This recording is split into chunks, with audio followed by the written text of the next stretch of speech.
people aren't getting the email for the agenda, I think. I didn't get it either, yeah, but I get everything else. I'll figure it out. I'll give him a call. No biggie. This is Jason Anderson, Chairman of the Kelowna Town Council, and we are calling this regular Town Council meeting to order. It is currently 7 p.m. on Tuesday, October 14th. Next, we'll move on to item 2, and Pastor Zach Lacrone is here to lead us in prayer. He's from United Methodist Church. Thank you very much. I just want to take a moment of personal privilege to thank you for having me out tonight and to let the community know that in response to some of the growing losses that we've seen in the community, as well as our congregation, that we have started a grief group that meets in our church every second and fourth Saturday of the month at 10:15 a.m. Just to let you know a little bit about what's going on over at the church behind the hedge with the Cross and Flame folks. So let's have a word of prayer as we set in for tonight. Gracious God, you know the people on this board and the work before them tonight. We ask that you would be with them as they dig in, grant them wisdom and discernment in decision-making and grace in their conversations. Let them seek to understand before being understood. Also, for those who have come to listen and to share, to voice their concerns and their experiences, may they be heard with open minds and hearts. May all who have gathered here tonight be here for the same goal that you told your people to strive for while in Babylonian captivity, to seek the welfare of the city. For it's in its welfare you will find your welfare. Seek its peace, its prosperity, seek its shalom. Let us remember that our neighbor's success is our success, that our neighbor's hardship is our hardship. May this body work for the good and well-being of all who call Greater Killingly home. We thank you for these persons who serve on the council, for their families, for the time they spend away from them to do this work. Bless this time and provide for them. Merciful God, may your work be done, and may the work they do and the words they speak be a reflection of the well-being that we are all called to strive for together. In your name we pray. Amen. Amen. Thank you, Pastor.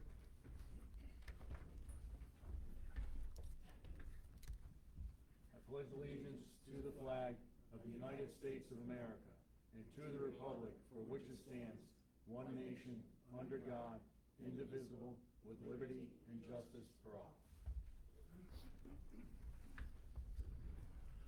For roll call purposes, all council members are in attendance. We'll now move on to item 5A, adoption of minutes of previous meetings, and 5B, which are special town council meeting minutes from September 2nd, 2025, and regular town council meeting minutes from September 9th, 2025. Can I get a motion to adopt these, please? So moved. Second. Didn't catch who made the motion. Motion was made by Mr. Grandelsky, seconded by Ms. Wakefield. Any corrections, discussion? Seeing none, all those in favor say aye. Aye. Aye. Opposed? Abstentions? Motion carries. We'll now move on in the agenda. Next item up is 6A, presentation of a plaque honoring outgoing Councilor Patty Laro George. Before we hand out the plaque, I would just like to say thank you to Patty. She's meant a lot to the community. She's done a lot for the community, not just on the council, but also through Wreaths Across America and through many other things. She's volunteered a ton of her time. She's served on various other boards as far as NDDH, the Health District, the Tourism Board as well. So her work went much further than just here on the council. Over the years, she's been a sounding board as well as my other council members, where when things come up, I bounce my ideas off of them, reach out, and when things are coming up ahead of time, we try and talk about things so we're prepared for what's coming up down the road. And I appreciate the dedication she's had to this community and her time when she served it on the council.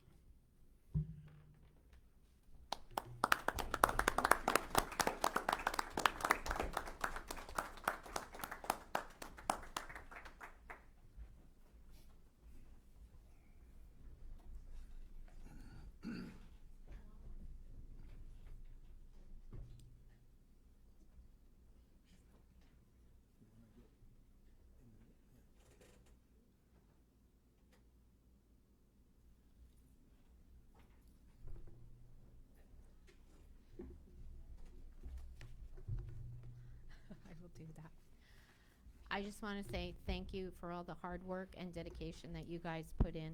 It's not easy sitting in that seat. It's much easier over here. But I will say thank you, Jason. It's been an honor to serve. I was really surprised when I got reelected. And I will continue my work with NDDH. I'm continuing my work with REITs, obviously, and tourism is really taking off. So thank you all. Appreciate it.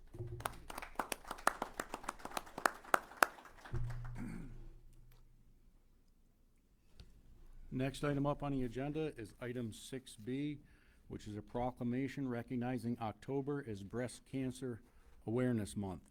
Whereas breast cancer is one of the most common cancers affecting women in the United States and continues to impact the lives of countless individuals and families each year. And whereas early detection through regular screenings, mammograms, and self-exams is critical to improving survival rates and treatment outcomes. And whereas advances in medical research, treatment, and community support services offer hope and healing to those affected, yet continued awareness and education remain essential. And whereas the month of October is nationally recognized as Breast Cancer Awareness Month, providing an opportunity to increase public understanding of the importance of prevention, early detection, and access to quality care. And whereas the town of Killenly stands with survivors, honors the memory of those who have lost their lives to breast cancer, and supports the dedicated healthcare providers, researchers, and advocates who work tirelessly to combat this disease. Now therefore be it proclaimed by the Killenly Town Council that the month of October hereby be recognized as Breast Cancer Awareness Month, and encourages all residents to take proactive steps in promoting awareness, supporting those affected, and advancing the fight against breast cancer.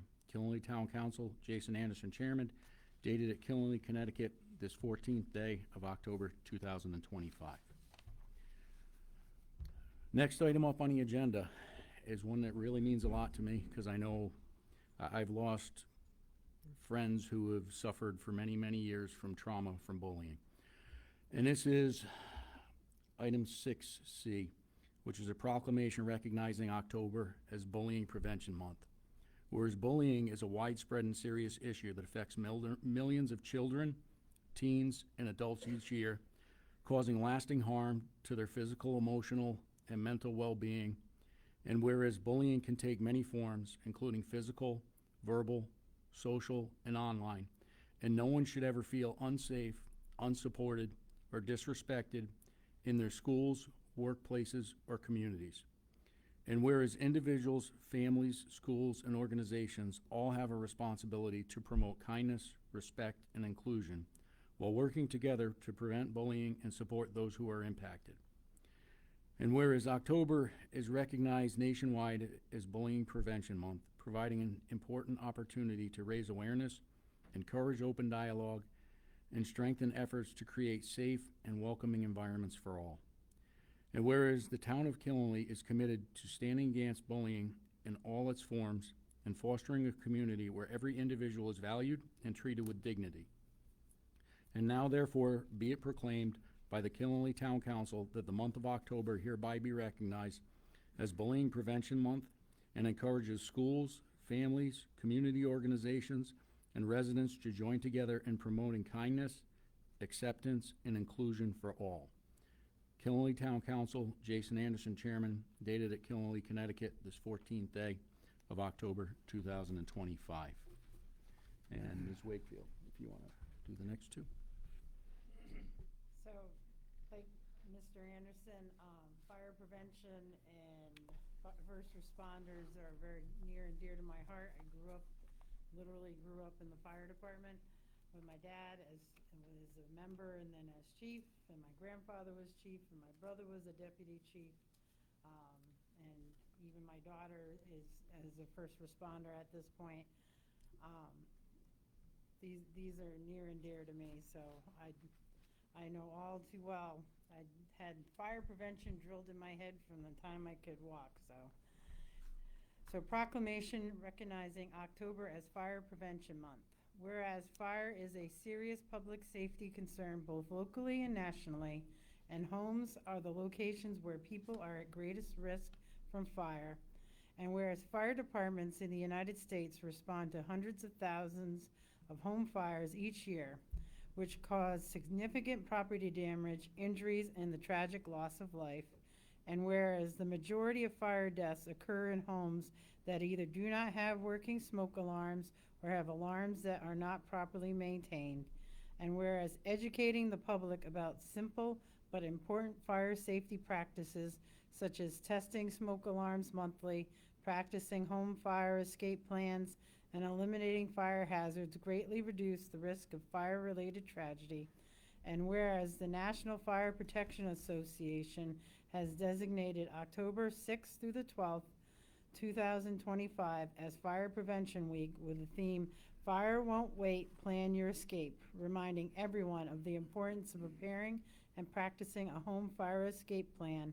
And whereas the town of Killingley is committed to ensuring safety and security for all those who live, work, and visit here, and support fire prevention, education, and awareness efforts led by our local fire service professionals. And now therefore be it proclaimed by the Killingley Town Council that the month of October be hereby recognized as Fire Prevention Month, and call upon all residents to take proactive steps to prevent fires and protect themselves, their families, and their homes. Killingley Town Council, Jason Anderson, Chairman, dated at Killingley, Connecticut, this 14th day of October. And along with that, proclamation recognizing October as First Responders Month. Whereas first responders include law enforcement officers, firefighters, emergency medical technicians, paramedics, dispatchers, and other dedicated public safety professionals put themselves on the front line of emergency response each day. And whereas these brave men and women respond to emergencies large and small, providing life-saving care, protection, and assistance to those in need, often at great personal risk. And whereas first responders are vital to the safety and well-being of our community, demonstrating courage, professionalism, and commitment in the face of natural disasters, medical emergencies, accidents, and acts of violence. And whereas the town of Killingley is deeply grateful for the service and sacrifice of its first responders who embody the highest ideals of public service and exemplify compassion, strength, and resilience. And whereas it is fitting that the town council recognize and honor these individuals for their invaluable contributions to the health, safety, and security of our residents. Now therefore be it proclaimed by the Killingley Town Council that the month of October hereby be recognized as First Responders Month, and encourage all residents to express gratitude and support for the dedicated professionals who serve as our community's first line of defense in times of crisis. Killingley Town Council, Jason Anderson, Chairman, dated at Killingley, Connecticut, this 14th day of October. Thank you, Ms. Wakefield. I'd also like to add thank you to the families of all our first responders. The amount of hours and dedication that our first responders put in has a direct impact on their family members. And not only that, our first responders, when they come home, they're not leaving the job at the job. They're coming home and they carry a lot of what they see with them. I have a sister who served for 28 years on the police department, and I know firsthand how much what she's seen, as well as all the first responders, our firefighters, EMS, what they see on a daily basis. It isn't something you can just forget when you leave the job and come home, so it impacts their families as well. So I just do want to say thank you to the families of all our first responders as well. Moving on the agenda, next item up is item 6F, which is a proclamation recognizing October as Domestic Violence Awareness Month. Whereas domestic violence is a serious and widespread problem that affects individuals of every age, gender, race, and socioeconomic background, impacting families and communities across the nation. And whereas domestic violence not only causes physical harm, but also leaves lasting emotional, psychological, and economic scars on survivors and their loved ones. And whereas raising awareness, promoting education, and supporting prevention efforts are essential to breaking the cycle of abuse and creating safer, healthier communities. And whereas local organizations, advocates, and service providers work tirelessly to support the survivors, hold offenders accountable, and provide vital resources for safety and healing. And whereas October is recognized nationally as Domestic Violence Awareness Month, offering an opportunity to unite as a community, honor the courage of survivors, remember the lives lost to the violence, and commit to ending domestic abuse in all its forms. And whereas the town of Killenly stands with survivors and is committed to fostering a community where every individual is treated with dignity, respect, and compassion, free from fear and violence. And now therefore be it proclaimed by the Killenly Town Council that the month of October hereby be recognized as Domestic Violence Awareness Month, and urge all residents to work together to increase awareness, support survivors, and promote healthy and respectful relationships. Killenly Town Council, Jason Anderson, Chairman, dated at Killenly, Connecticut, this 14th day of October 2025. We'll now move on in the agenda. The next item up is item 7, and we have no unfinished business for town meeting action, so Mr. Chair? I'd Yes. like to add an item to the agenda. okay. I'd like to add item 15G. This would be discussion and action on the well contamination that's occurring in the Rogers area.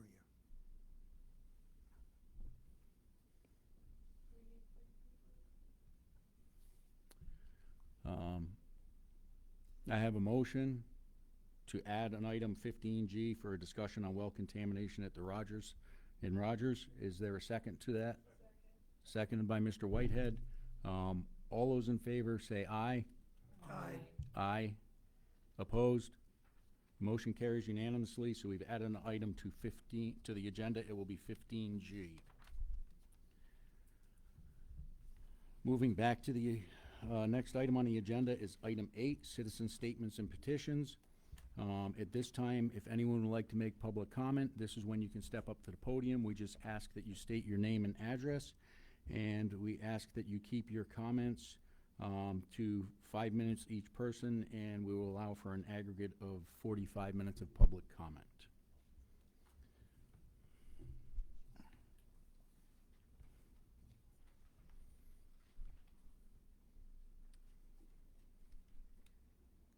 Good evening. My name is Jasmine Birdie. I'm at 125 Lake Road in Dayville.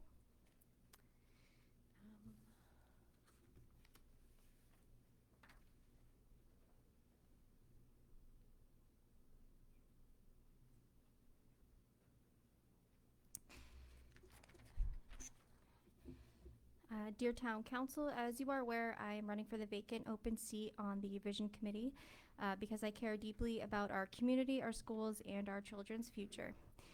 Recently, I've heard that some council members may not support my candidacy and may not be voting on my appointment on the Vision Committee because I stood up for my First Amendment rights. I want to set the record straight about what happened and share my perspective. During the Vision Committee public meeting on September 24th, I was singled out by a Vision Committee member for wearing a Trump shirt when I spoke about the need for activities for children and teens in Killenly during the public comment section of the August 27th Vision Committee meeting. I did not attack this individual. After the September meeting, I approached the member privately and expressed my concern that their actions could increase division in our community. I also emphasized that politics should be kept out of our committee's work and public discourse. They did apologize, but also said they stood by their comments. I made it clear that calling out community members for what they wear when they come to speak discourages public participation, which is the opposite of we want for our town. When I spoke during public comment in August, I did not speak about politics. That was my first and only time speaking to the Vision Committee. My commitment remains the same. I will not be censored for standing up for my constitutional rights. I have children in this school system and a deep love for this town. My intentions are good, and I want to stop the spread of false accusations intended to advance political agendas. I am more than qualified with regard to comments made to previous choices and members based on my participation in the Vision Committee. Being a former case manager, I have valuable experience working with individuals from diverse backgrounds. I pride myself on my ability to collaborate with everyone to create a healthy, inclusive environment in our town. Serving on the Vision Committee is not about politics for me. It's about uniting our community and ensuring a bright, successful future for Killenly's children. That is my focus, and I will continue working towards that goal. If you vote no for me, I would appreciate a reason as to why you think I'm not qualified for this position.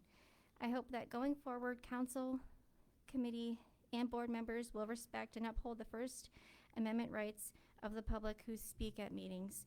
And this is for everybody that supports any kind of politics or anything like that, because no matter what side you're on, people should have the right to speak and not be censored. So, thank you.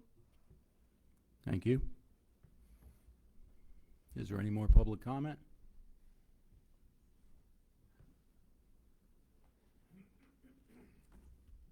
Hello, good evening. My name is Melissa Frink, and I live at 330 States Ave in Rogers, Killingly.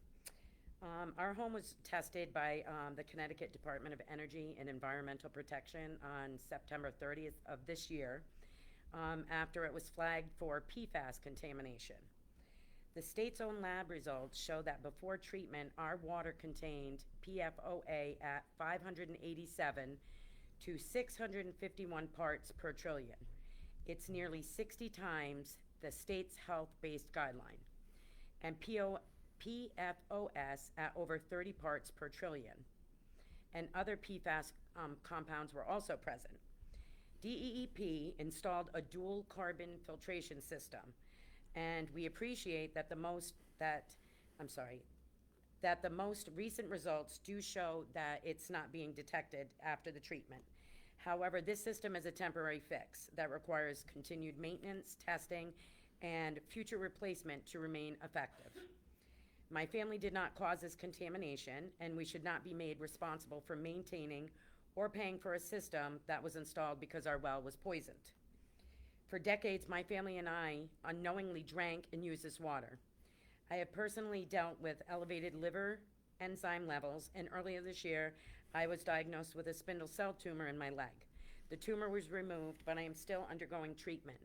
While I can't say with certainty what caused it, learning that our water contained toxic chemicals for years has made me deeply concerned about how this exposure may have affected my health and the health of others in our community.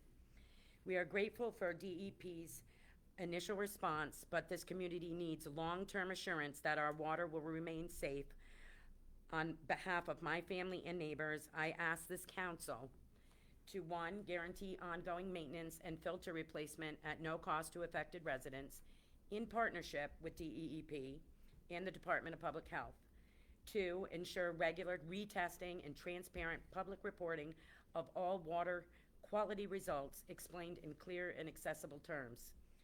3, support voluntary health screening and medical resources for residents who may have been exposed long-term. Fully investigate all potential contamination sources, including the nearby firefighting training facility and possible historic industrial dumping by Rogers Corporation in the 1970s. Several longtime residents recall chemical disposal in local fields, and this deserves a full and transparent investigation. And 5, establish a public oversight group of affected residents to monitor the progress, track maintenance and schedules, and ensure nothing is overlooked. This contamination has affected multiple families in Rogers, not just ours. We value our independence and the safety of our private wells, which were meant to provide clean water for life. We should not have to abandon them to rely on municipal systems because of contamination that we did not cause. We ask the council to stand with us in ensuring accountability, transparency, and protection for every household impacted. Thank you. And I do have a printout I just wanted to pass around with some information about PFAS and my levels that were in my particular water. Thank you. Thank you. Is there any more public comment? It's okay, I'll go. Hello, my name is Jared McCann. I'm her neighbor on State Avenue, 324. I've been living here for about 5 years now, and I have a son who's 4 and a daughter who's 1, who both grew up with that water in their bottles, drinking it every day. And, you know, I also had elevated levels to, luckily my results were not as bad as hers or other people on our our road. But my biggest concern currently is with the cost of maintenance, because the DEP said that they would, pay for the filter system and everything, which is great, but with how great the system is, it takes a lot of maintenance, a lot of costs, a lot for filters.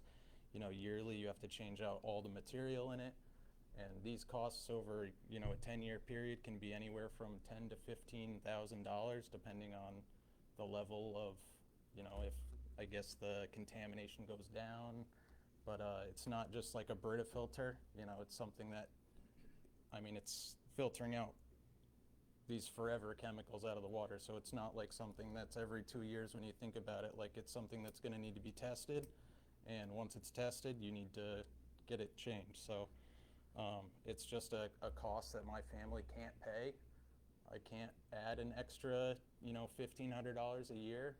I'm a, single income house. I got 2 kids at home, a wife that stays home with them. So just asking you guys to try to work with DEP and, find funding somewhere, or I guess help us, because it's just an unaffordable cost added.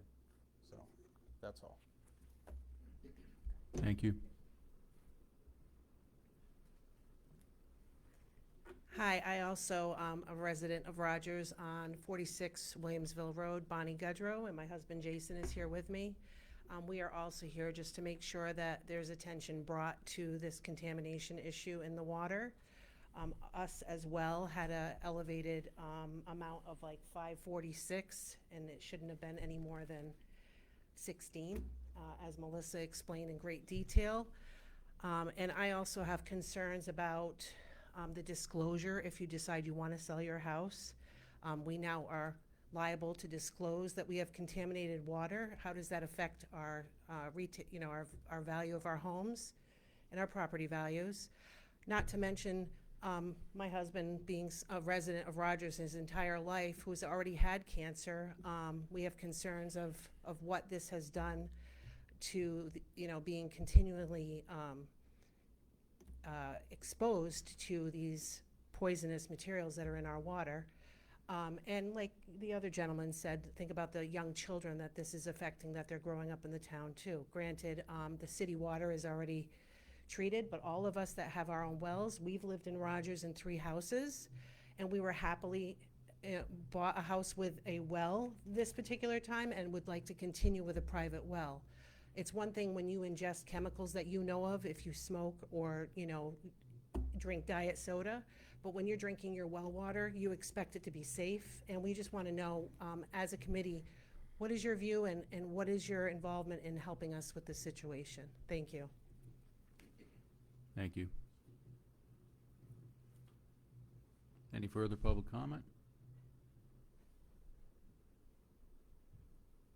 Yeah, I'm Brian Breer, 55 Phillip Lane. I'm listening to everybody's concerns about their wells, but I'm confused on why it becomes a town council's committee when private wells are exactly that, private wells.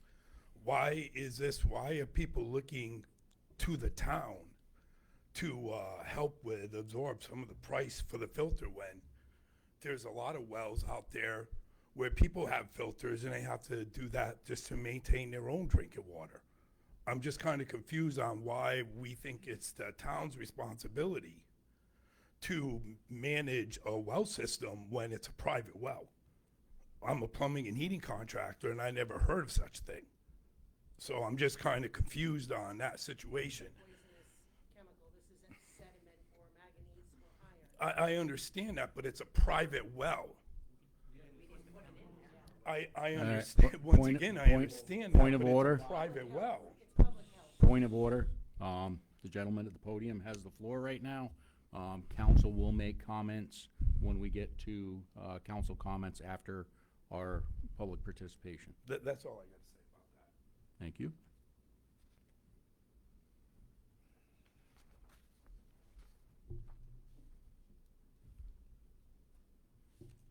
Hi, my name is Paula Broder. I live at 38 Westfield Avenue. I am here on behalf of not myself, my husband, but the 4 houses alongside where I live across the street from the school. As everyone knows, there's been a lot of construction. There's going to be a parking lot. My concerns are, it is my understanding, and I am not a zoning expert, I don't know a lot about zoning, but it's just my understanding as a regular person that when there's going to be changes made, there was a lot of wooded area that was directly across the street that was chopped down in December of 2022. So we've been going with this for like 3 years now. There was nothing there. We had started having problems with wind, with dust, with trash, blowing across the open field there. Then the construction stuff came in. At some point, a year later, maybe they decided to put up a fence, which was helpful for the trash and the wind and the dust. So we're going on 3 years now. I know that this project is going to be done soon, I hope. We hope. However, our concern now is going to be with the parking lot, because the wind is so bad that I have to take my signs down, and I can't hang plants in certain parts of in front of my home. I can't open the windows in the front of my home because it blows in dust. We're picking up trash that does, I mean, I get it, wind will carry trash. It's a problem. For my neighbors, my next door neighbor directly next to me, she literally had to rearrange her front room because of the light pollution from vehicles. There are lights that are on 24/7, and I totally understand that it's important for like safety reasons for the school and such, but when you're living directly across from that, it's a problem. I invite anyone to come to my house and have a cup of coffee with me when the sun goes down, especially on a windy day, because I have a side porch that I can't even use sometimes. So I did speak to Michelle about this, and she did reach out to someone. And so part of my concern with it is the verbiage that was used was like, we'll look into it.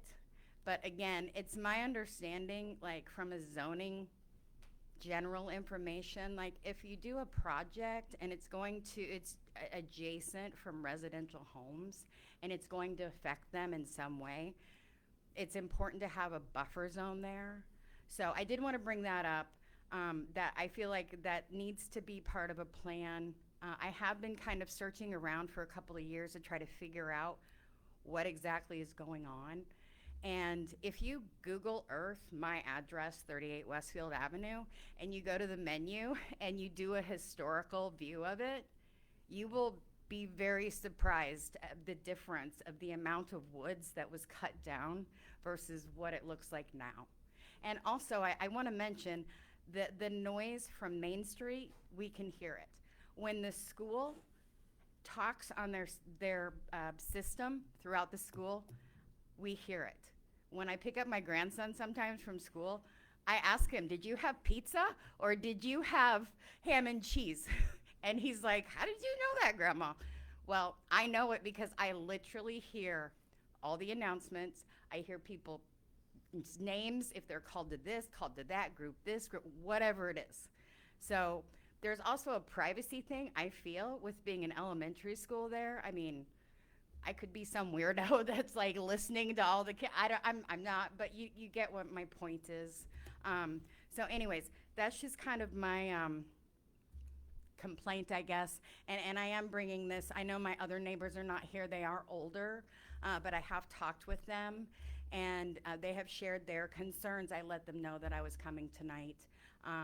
So, it's, we kind of feel like, do we have to now just plant a crap ton of trees like alongside our front yard just to, because there was beautiful trees and woods, and it's like I worry about like, what if when I retire, what if I want to sell my house? What if I don't want to stay where I'm at? Like, is somebody going to want to buy my house because there's just a giant open, bright, loud parking lot there? Like, maybe some people might like that, but I don't know. Anyways, that's just my complaint there. Thank you. Are there any more public comments? Last call for public comments. Brian, do we have anything submitted by email? Thank you. At this time, we'll move on to the agenda. Next item up is item 9, council and staff comments. I just do want to respond to Mr. Breer's comment. My understanding from what I've heard so far is the most likely source of this contamination has come from the fire training facility, which is adjacent to where these properties are. That being said, I don't know where we're going yet with this because this is something DEP has gotten involved in somewhat recently. So it's something the town's gonna have to work with DEP on, and also have a discussion with our fire departments as well, because they were the ones using the training facility. I know there's been a lot of discussion regarding going after manufacturers of the PFAS as well to hold them responsible. But this is something that we don't have a quick answer right now, but it is something as a council and as a town that we definitely have to address. Any other comments from? Questions too, like, would that fall under Superfund, like any Superfund money for that? I don't think we have enough information yet to evaluate that. You know, it would depend on the level of contamination and the cost and Okay. how I mean, do pervasive they it do is. cleanup or do they do funding for stuff like that? Do you know, Brian? They can ultimately do cleanup, but Superfund sites are really large-scale Okay, contamination, so. okay. I wanted to comment on Paula's comment as well. I did talk to the 4 neighbors, and they all reflected the same issue, that they would like trees or bushes, that it was quite shocking to have the new parking lot and everything like that. So I support her comments. Thank you. Kevin, did you look at the plans, the site plans? Do they plan on putting a buffer with that parking lot? I don't know if there was gonna be a buffer put up there. The trees were cut down several years ago. Yeah. And the intention was to put a parking lot, cause that other entrance over there was gonna be more utilized for, that side where the greenhouse was and the cafeteria and stuff. I don't know if there was gonna be anything further put in there. I can address that. So I did ask staff to look into the plans, and there are not currently plans for any buffer. There were quite a few trees, as residents have said, in that wooded area, and they were all cut down. So the plan was for it to be a parking lot.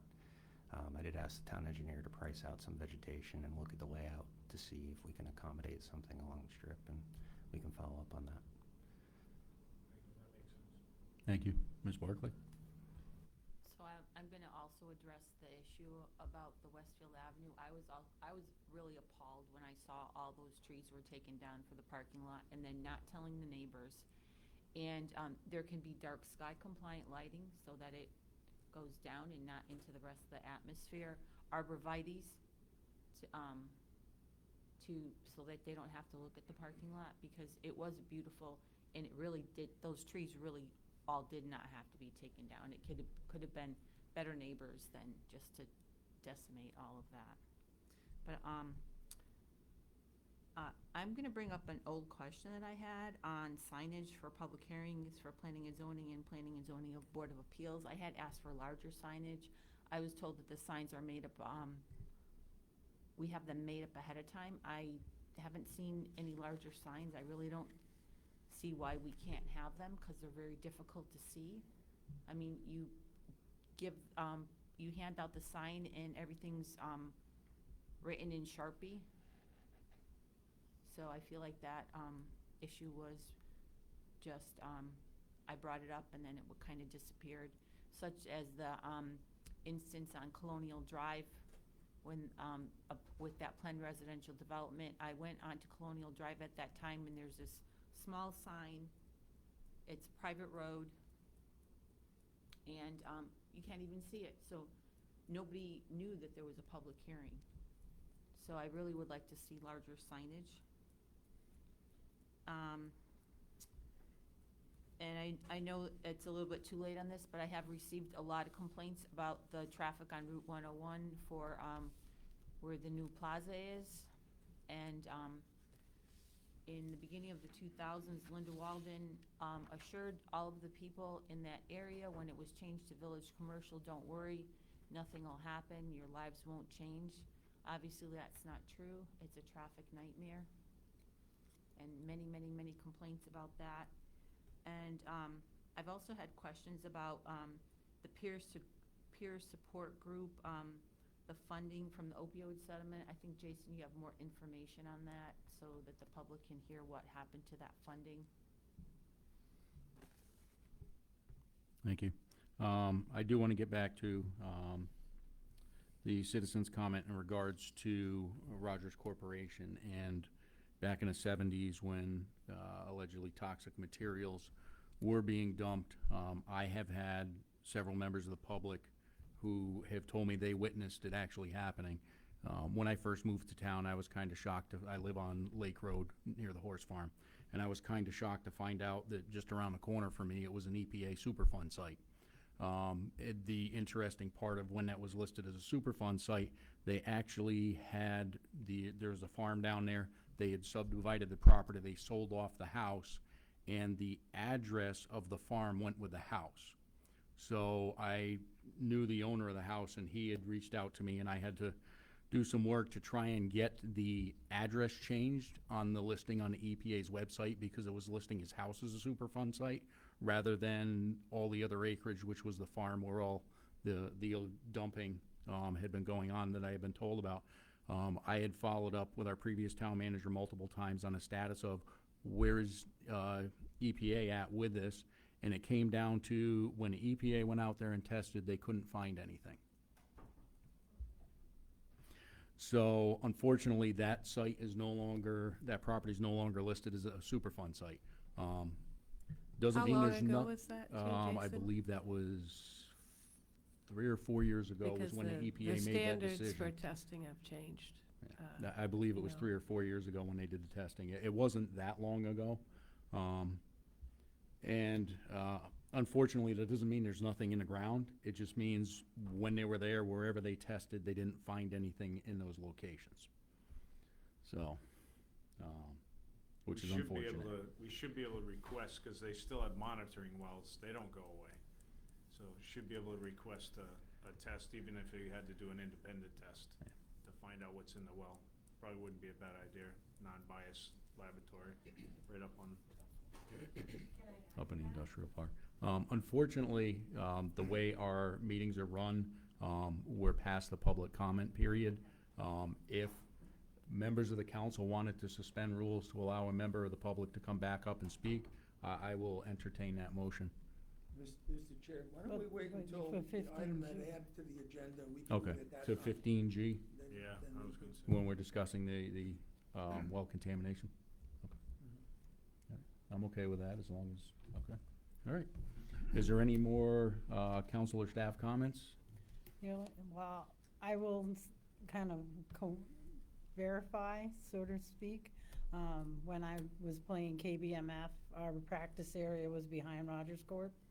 And I still can remember the chemical smell and the 50-gallon drums of whatever that were lined up on the back part of the parking area that we had to pass to get to the fields to go practice. So I would not be at all surprised if, and it's not just even Rogers Corp, because Goodyear Tire was there before that. So I'm sure there's plenty of historic dumping that's unfortunately in those wells.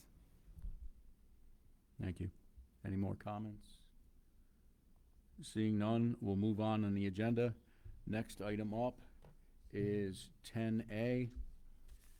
Jasmine Birdie is seeking appointment to the as a regular member to the Vision Committee. Her term would run from March 1st, 2025 to December 31st, 2026.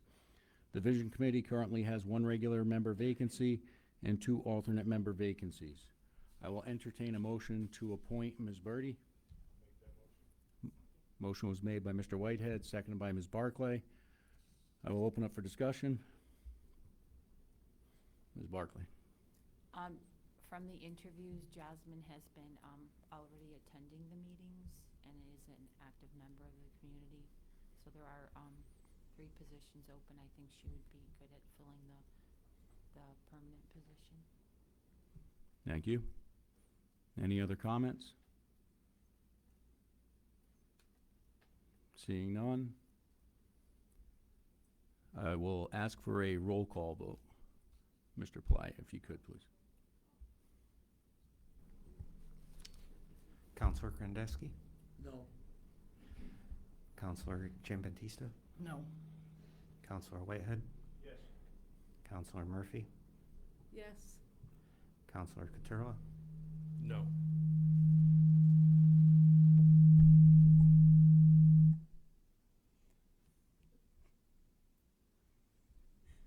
Counselor Wakefield, No. Counselor Anderson, sorry, Counselor Barclay, Yes. Counselor Anderson. And I abstain. So the motion fails 4-3. Next item up on the agenda, Morgan Beauregard is seeking appointment to the Vision Committee. She is interested,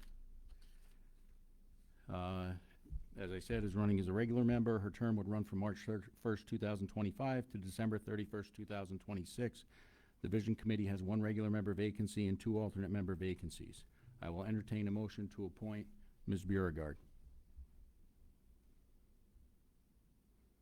I'll make that motion. Motion was made by Mr. Grandelski. Is there a second? I'll second it. Seconded by Mr. Cottula. Discussion?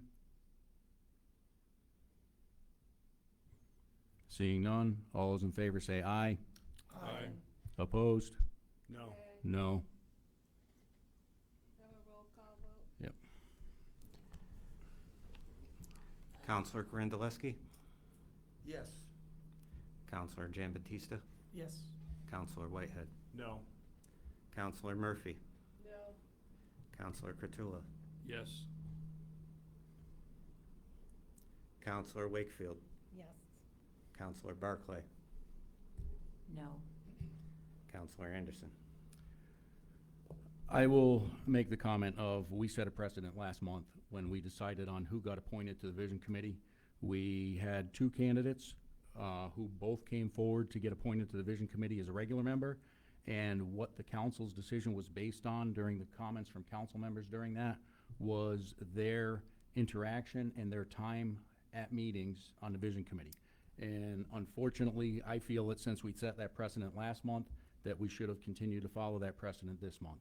So my vote is no, tied 4-4, motion fails. Move on the agenda. Next item up is 11A, Board of Education Liaison.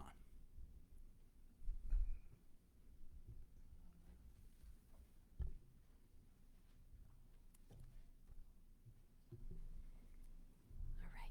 Good evening, everyone. I do have the slides at your table if you would like to look at them. And they're also on the screen. And I know there's people in the audience waiting for agenda items to come up, so I'll move through this quickly. I really appreciate the time that you have carved out for this quick snapshot on academics. Dr. Nash, I have to say, do not move through this quickly. You do amazing things, so Okay. you take your time. I appreciate that, thank you. So I just wanted to provide to the council a student snapshot of academics, behavior, attendance, and climate. And this is for last year, so we kind of take a look last year, and then we'll take a peek for this current year. All right, please change the slide. Thank you. Oh, all right. And so I wanted to go through our state assessment. That's our Smarter Balance Assessment, SBA. And there are just a couple of things I want to define before we get into that. District Reference Group, we call it a DIRG. And that is a calculation that is based on things like a median family income or parental occupation. And it's kind of helping us compare like towns. So we're comparing apples to apples. And then we have 2 kinds of data. We have achievement data, and that's really just the number of students that met the goal for that particular assessment they took. And then growth data, that are the number of students that met their personal growth goal. So every student has a personal growth goal, and we hope that every student meets their growth goal. All right, next slide. So here is our Smarter Balance Assessment data. This is again from last year. We're providing 2 data points so you can see kind of growth over 2 years' time. Anything that is in green, you will see is an increase, and you can see how many percentage points we have increased in those particular grades. This is an assessment that is given to grades 3 through 8. And again, this is for English Language Arts. You can see we had a significant area of growth in grade 7. And most of our grades did show improvement, at least in 1 year and some in 2 years as well. Next slide. And this is what I just spoke about, this DIRG, District Reference Group for ELA. And you may say, that's weird, we're comparing ourselves to Naugatuck. But when you use the calculation that School and State Finance Project uses, what I just mentioned with a number of characteristics, these are comparable towns, like towns to us. And so you can see where we fall in terms of our district reference group for ELA. Next slide, please. And this is the same chart, but for math. Just as we celebrated that really strong growth for grade 7 ELA, we have a significant decline with grade 6 math, and that is certainly something and as grade 8 as well. That is something that we have our finger on the pulse of that. That's middle school math. We celebrated last year KMS. They were a school of distinction for math achievement, and you can see that achievement continues on at KMS. But the middle school is an area that we are providing a lot of professional learning. We've done some staffing adjustments there. So it's something that we definitely are keeping our eye on. Next slide, please. And so now we're moving out of the district reference group to area towns. And the reason why I'm providing this is our growth data, so the number of students that met their personal growth goal, is that I presented this at the budget meeting last year, and people were very interested in this slide, so I thought I would do it again with this year's data. And it comes out we are, again, on top of all the areas in terms of growth. So you may say, well, why are we not showing the achievement? Why is that different? So like I said, achievement data and growth data are 2 different things. A student could be below target, right? So they could be, let's say, a level 2. Level 3 is goal, right? They could be a level 2, but they have a growth goal. And the way that this test is set up, if you meet your growth goal for 3 years in a row, no matter where you started, a level 1 or a level 2, you will get to goal, level 3. That's the way that this test is designed. So we want to see our students hitting their growth target year after year, because eventually, after 3 to 4 years, you will start to see that achievement data growing. All right, next slide. And again, this is our district reference group comparison back to the DRG, the DIRG, for math. And again, those areas in middle school that were a decrease is why you're seeing that below average. Next slide. So for high school, what we have for standardized testing is SAT. Let's take a look at how our students did. Next slide, please. All right. So students take a practice SAT. It's called the PSAT. And so this is our graduating class, our 2026 this year. And you can see in 2024, when they took their practice SAT, they were about 51% meeting benchmark. And when they took it last year, this is the one that counts, right? The real SAT. So they had made over 10 percentage points growth and above the state average. So we're seeing good growth with our SAT. All right, next slide. So takeaways for our academics. Evidence of growth for SATs, evidence of growth for most grades 3 through 8 for ELA, evidence of sustained growth at the elementary school level for math, but area of need, middle school math for sure. All right, next slide. Behavioral data. Next slide. So over the past 3 years, we've put a significant amount of attention on our climate in our school, our behavior, holding students accountable, And you can see over time, from 22 to 23, there was about a 14% decrease in office referrals. And then again, in 23, 24, another 14% decrease. So over time, sorry, I didn't do anything. Okay, we have about a 26% decrease in office referrals over the past 2 years. All right, next slide. And what does that mean for climate? This is data we are so proud of. We ask every year for the past 4 years to our students in grades 3 through 12, do I feel safe in my school? And last year we saw this bump that we are so proud of. We're 87.4% of our students. Of course, our aim is always 100%, but we are making those gains. And that is, in part due to the work we've done around behavior. All right. Next slide, please. Attendance data. Next slide. So we have done a ton of work around attendance, and we are dropping our chronic absenteeism. Last year, in 24-25, was the lowest in the past 3 years. We are almost at pre-pandemic levels. We still have a few more percentage points to go, but we are right at the 21 percentile mark. Our goal this year, below 20. That's the goal. Our September chronic numbers just came in for this year, and it was 18%. So we're moving in the right direction. All right, next slide. Climate data. So we have asked the same questions for the past 4 years. So we thought we would give that longitudinal look from 2022 to 2025. This is our parent climate data. These are all the questions we ask of our families, and you can see nothing has gone down. Many things have gone up. Those are in the green. And some things, they were relatively high to begin with, and they've maintained that same percentage rate. All right, next slide, please. This is the same view, but for staff. These are the questions we ask staff. We had a slight decrease in that second one where I provide progress data to families throughout the year, not just for report cards, but there was some significant growth, significant change. There are rules and expectations for student behavior in my school. I think that speaks volumes, and it kind of follows that pattern that we're seeing with the decrease of behaviors and feeling safe in our buildings. All right, next slide. And again, we ask our students, grades 3 through 12, to take this climate survey. These are the questions that we ask. And so I think what's most telling is everything has gone in a positive direction. But that last question, that is, again, goes along the same lines. Does your classmates' behavior affect your engagement in class? And look at the decrease there.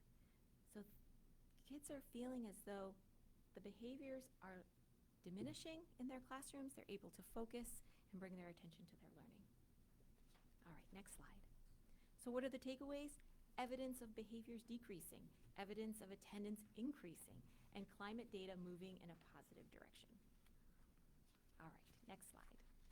So where are we this year? Let's shift that was last year. Time to focus on this year. If you recall, we did make some reductions.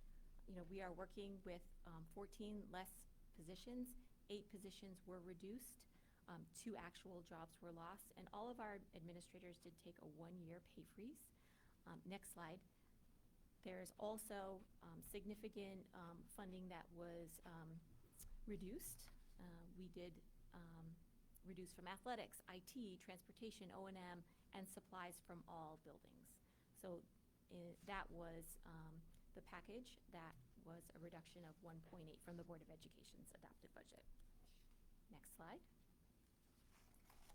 Now, we realize that we need to do our part to help offset the education budget, the Board of Education budget at the town level.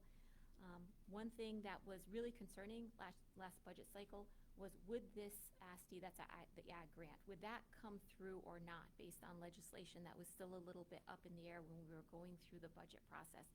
And it looked like there would be potentially, if that legislation didn't move through, that there would be a decrease in revenue to the town for our AG grant. But the good news is there was not. So the town will receive $1.1 million from the ASTE grant. And that's actually about 33,000 more than we thought maybe that would come through. And then last fall, we decided we were going to go out in front of other boards of education and share all the great things that happen at Killingly High School. Those are K-8 districts that have options to send their students to different high schools. And we presented to two, Woodstock and Sterling. Both boards of education were impressed with our package and decided to sign an agreement so their students could come to Killingly High School. We also retained our partnerships that we've had in the past with Brooklyn and Pomfret Public Schools.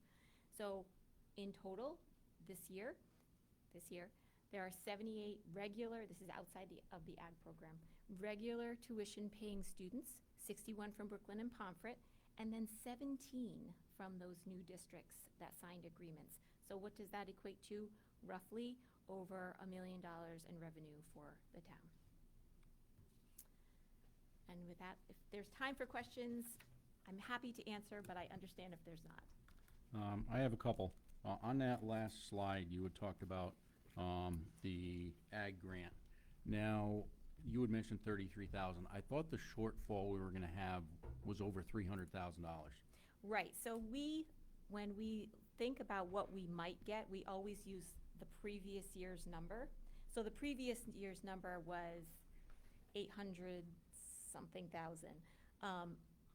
And we actually received significantly more than we thought we would receive. That number is just, it had nothing to do with the potential shortfall. It's just what we thought we might receive. We actually received more. Okay.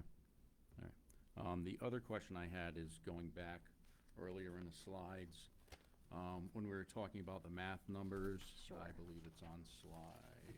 I should have numbered those. I believe it's slide 6. Okay. Smarter balanced achievement results, percentage of students at levels 3, 4 above proficient Yep. in math. Looking at grade 8, I just have a question. Sure. Because I know back in 2015, at KIS, they were doing some kind of group study program in algebra. And the students that graduated 8th grade that year and went on to KHS and started taking Algebra 2. Mhm. I know first semester in one of the classrooms, over half of the students who had graduated through that group study program they were doing the previous year in 8th grade were failing Algebra 2. I know that because my stepdaughter was one of them. We ended up pulling her out of Algebra 2 for the second semester, and I had to teach her Algebra 1 at home. Apparently what they were doing was the students were broken up into groups, and the whole group would get a grade, no matter who did the work, who learned, and I believe that led to the amount of students that were failing Algebra 2 the next year who had gone through that program. I was wondering, seeing that the math numbers for 8th grade were down that 17%, I was wondering if they're doing, and I was told it was some pilot program they were doing that year. Yeah, I don't know that was if what, it's 2015 you say? 2015. 2015. We are not doing a pilot program this year. Okay.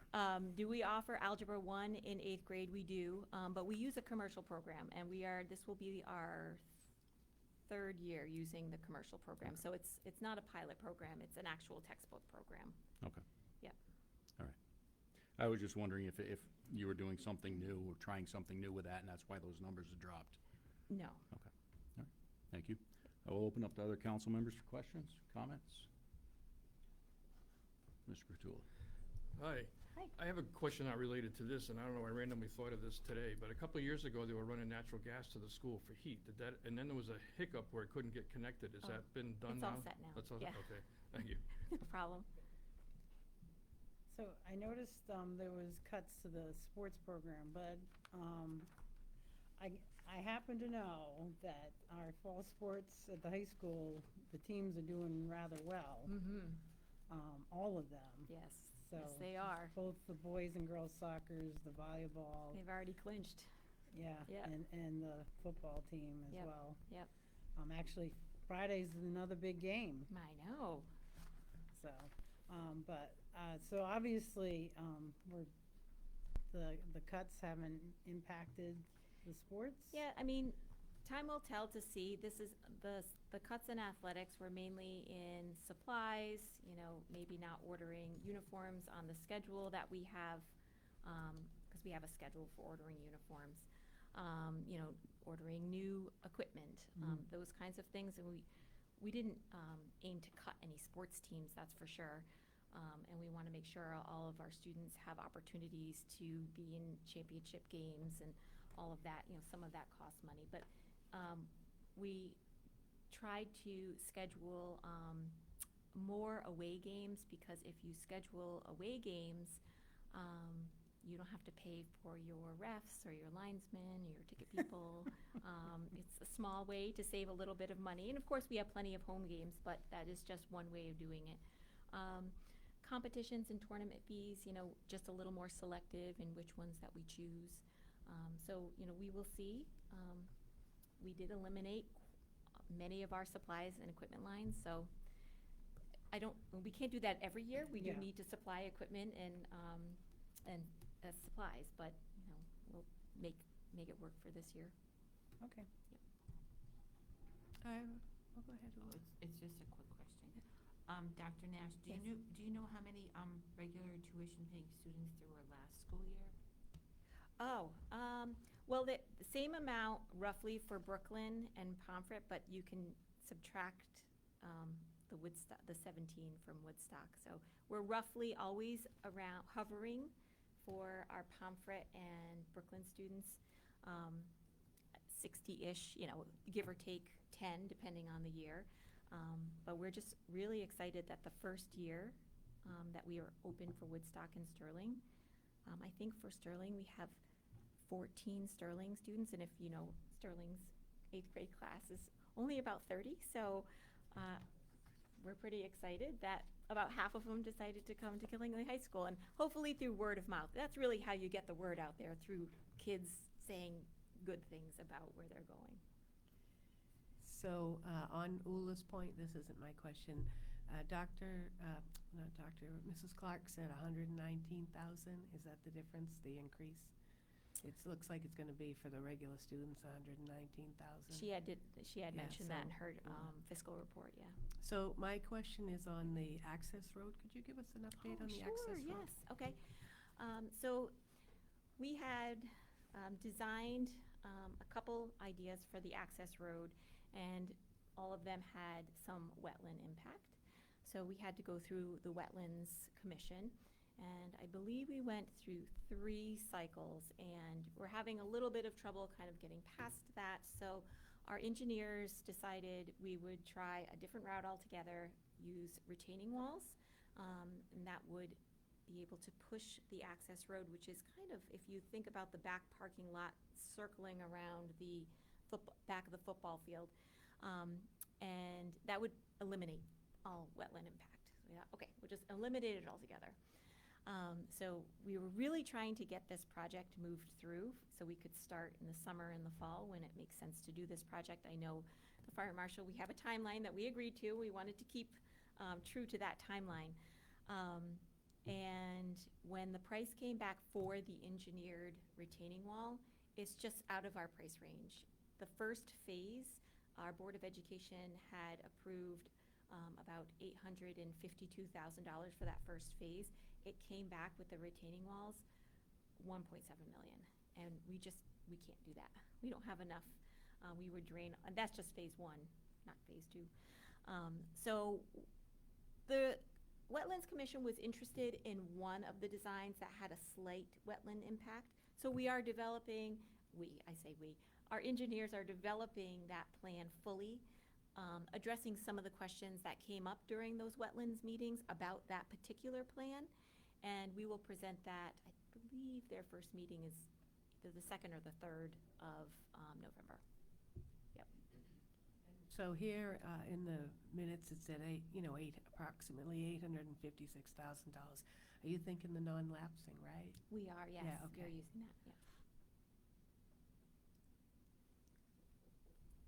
yeah. Any other comments, questions? Mr. Grandelski. Okay, you just mentioning you're gonna use the non-lapsing account, but you can't add more money to the non-lapsing account until you spend some of it. Is that correct? Oh. There's a, how much can you have in the non-lapsing account if we're holding up payment for this roadway? I can clarify that. Okay. So a couple years ago, there was new legislation where the non-lapsing account became the Board of Education's account, and the Board of Education adopted a policy that removed that 2 million cap. So that was the cap originally. So there, it is okay. We can add money to that account without having Okay, spent that that's- down. I thank you for that Okay, that's clarification. big, because everybody was looking, because if you don't spend it, how can you I understand do- your point, yes. Yep.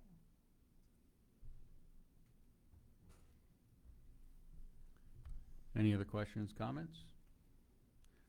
Dr. Nash, just want to thank you for coming and getting us up to speed on what's been going on. I so appreciate the time, thank you.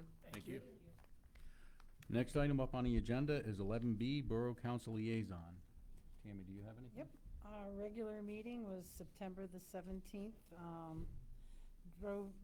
Everybody drove in that night, and there was this spanky new fire truck that everybody got to go and check out. We did just our usual business. We actually, a couple days later, on the 20th, we did our strategic planning meeting with Real Custom Solutions, so that we could, our whole goal is to try to promote the borough and its identity. That was that. And somewheres along that lines, Chief Kelleher, I know it was out there for a while, out there in the news and social media. He actually had resigned. So on the 30th, we put the Deputy Chief Jason Burgess in as our interim chief. Fire commissioners are currently working on a job description and an evaluation tool. And our next meeting, which should have been be tomorrow, we've pushed to the 22nd because there was interest in attending the Westfield. Several of our members wanted to attend the Westfield meeting on homelessness, seeing a lot of people are concerned because it seems to be in the borough. And that impacts our strategic plan, and so if we're trying to market ourselves, we kind of need to be working with everybody that's trying to solve the homelessness problem, or find some kind of solution anyway, so. So yeah, our next meeting will be on October the 22nd, and hopefully, I know the fire commissioners have been getting different comparisons for job descriptions and evaluation tools. Our SOP manual, along with our evaluation tool and job description for the fire chief, hasn't been updated in, I want to say, like a really, really long time, like over 10 years. So it was something that unfortunately got overlooked and is now being taken care of, so. But hopefully that'll be in place and we can get a permanent chief and we can move on from there. Thank you very much. Moving on, next item up on the agenda, and this is something new, I'll explain to council members who aren't aware. Ms. George is going to continue as a member of the Eastern Regional Tourism District, as well as a member of the Northeast District Department of Health. So she is agreed to come before us and give a liaison report on those two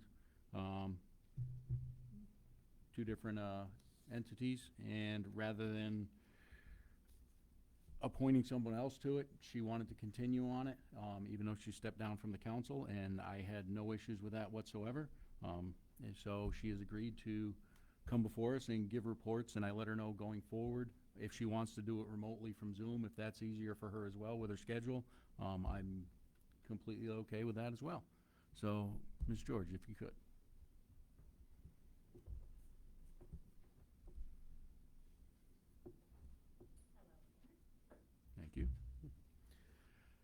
microphone on? It's on now. Can you hear me?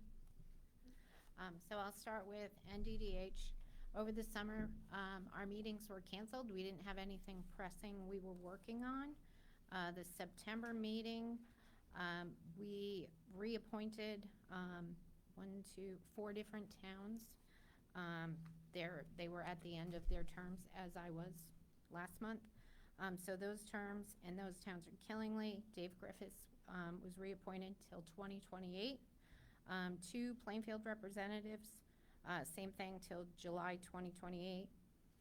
Union, 2 more representatives, August 2027. And then we have Sophie Sharon has been reappointed from Brooklyn until October 2028. I have been appointed as the vice chair of NDDH. We have started so where is, Brooklyn and Woodstock Fairs. I wanted to definitely go over that. So they changed some things around, and it became much more efficient and safe. There were 72 vendors between the two, so we had 4 more vendors, and they had a veteran-free booth this year. The Woodstock Fair had 140 vendors, which was an increase of 8, and they had 10 veteran-free booths. So hopefully as we go forward, they will increase those numbers, but bravo to them for doing that. They are starting, so we just appointed a gentleman, a part-time public health program specialist. His start date was September 9th, and he will be working under Janet Vost. And he is going to be working on an opioid education program and assisting with website and social media presence. Tourism. So, as many of you know, the SB 1456 for the 1% meal tax to be designated to tourism failed, which would have pumped between $40 and $50 million into tourism across the state. We were working diligently to advocate to get that back on the table or something similar. So I was just appointed as the Legislative Commission Chair, and we have put together a program to meet with stakeholders across our 41 towns. I'm meeting with economic developers, so municipal. I am working with business associations across the region, myself and my team, and we're also going to work with our schools. Our focus is to have a plan in place before they go back into session in February. We have a list of the top 10 supporters of the bill for legislators, and we have a list of those who oppose the bill. So we're going to try and meet with them and ask what were the strengths, what were the weaknesses, how can we adjust this bill to make it pass. And as a lot of you know, I really don't like those implementer bills where it's like, I call them kitchen sink bills. I believe SB 1456 had too much junk in it, and that's why it failed. So we are working on seeing if we can get our legislators to put something forward as a standalone bill, and I think we'll have much better luck with that. So fingers crossed. I've already met with 3 towns, and I have, 41. We have a lot. Our goal is to be done with the data gathering by mid-December so that we can bring that to our legislators before they go back in February. So we've put together questionnaires. We put together a presentation that targets municipalities, schools, and businesses. The business one would also include, residents and individuals in the town. And hopefully we can get some momentum on it. My next meeting for NDDH is the end of this month, the 30th. And we meet for marketing end of this week for tourism. And that's all I got. Okay. Thank you very much. Any questions, comments from council? Mr. Grandelski. Thank you for staying on. My pleasure. It was a tough decision to leave, but family first always. Thank you for that, Ed. Ms. Just Barclay. question on that bill for the tourism, that's an increase in the tax to generate that revenue? No, it is not. The meal tax is already in place, and we would be taking 1% of what's already being charged as a tax, and it would be designated, allocated to arts, culture, and meals. And tourism. And when you look at, so the argument, I'm glad you said that. So would they want to take that, so it's $11.9 billion last year that came in through tourism. That goes into the general fund. There's no return on investment. It sits stagnant in the general fund. We have done the research across the country. The return on investment for that type of money, when you reinvest it into tourism marketing, is between a 7 and 12 time return, depending on, you know, your population, the types of things you have to offer in your state. So we're averaging between 7, 9 times. So it's a no-brainer as far as I'm concerned. And we have buy-in from everyone we've spoken to so far. What's the original bill, the big one called, Patty? What is that? It was SB 1456, and it's an act to allocate No, 1% meal tax. Not the buy-in. Which one? What are you saying, the meal tax? The big That's what one. I'm saying, the name of the bill. It was SB 1456. But that's taking a portion of what? So they would take 1% of the meal tax that's already being charged. It's the meal tax, yep. And they would allocate it to arts, culture, and tourism. Yep. Any other questions, comments? Seeing none, thank you, Ms. George. Thank you. And I am more than happy to come in and do our presentation for you guys if you want to see the whole picture before we go in like December or something. We put together a whole spreadsheet because we'll be asking for you guys to advocate on our behalf too. Okay. When they go Yeah, into session. we can talk about getting that on the agenda. Okay, perfect. Thank you. Moving on the agenda, next item up is item 12A, discussion and acceptance of monthly budget report. Can I get a motion to accept the summary report on general fund appropriations for town government? I'll make that motion. I'll second. Motion was made by Mr. Cottula, second by Mr. Grandelski. Discussion? I had one question. So my one question was on town hall building, and when you go to expenditure, so it says annual maintenance and preventative maintenance, and it's $67,000, right? Does that include corrective maintenance from last year? You know what I mean? Because for just annual maintenance and preventative maintenance. So page 6 of the expenditures, Brian. You know, the narrative says annual maintenance and preventative maintenance, but I know we had some issues that makes me wonder if it's corrective maintenance as well. Just wait. So for- they fixed it. you Yes, know. I'm just waiting to see if the microphone pipes up on me. So I don't believe there's anything in there for corrective maintenance for last year. I think the charges that are showing would be from this fiscal year, and I believe they're largely for service contracts that are related to keeping up the buildings and properties. So I don't believe there's anything corrective in there, but I'll defer to the finance director if she has any more specific knowledge on that. She says Yeah, no. because the narrative specifically like elevator and HVAC, and I'm like, wow, it's so steep without that. I know we did a big corrective thing. Right. Right, so they're annual service contracts that renew in July, so the cost is loaded up front for the remainder of the year for those services. I would like to see that at some point if Okay. it's not. Sure. I'm just curious about it. Yeah. Thank you. Any other questions, comments? Seeing none, all those in favor say aye. Aye. Aye. Opposed? Abstentions? Motion carries. We'll now move on in the agenda. Next item up is 12B. Can I get a motion to accept the system object based on adjusted budget for the Board of Education? I'll make that motion. I'll second. Motion was made by Mr. Cottula, seconded by Mr. Grandelski. Are there questions, comments regarding this?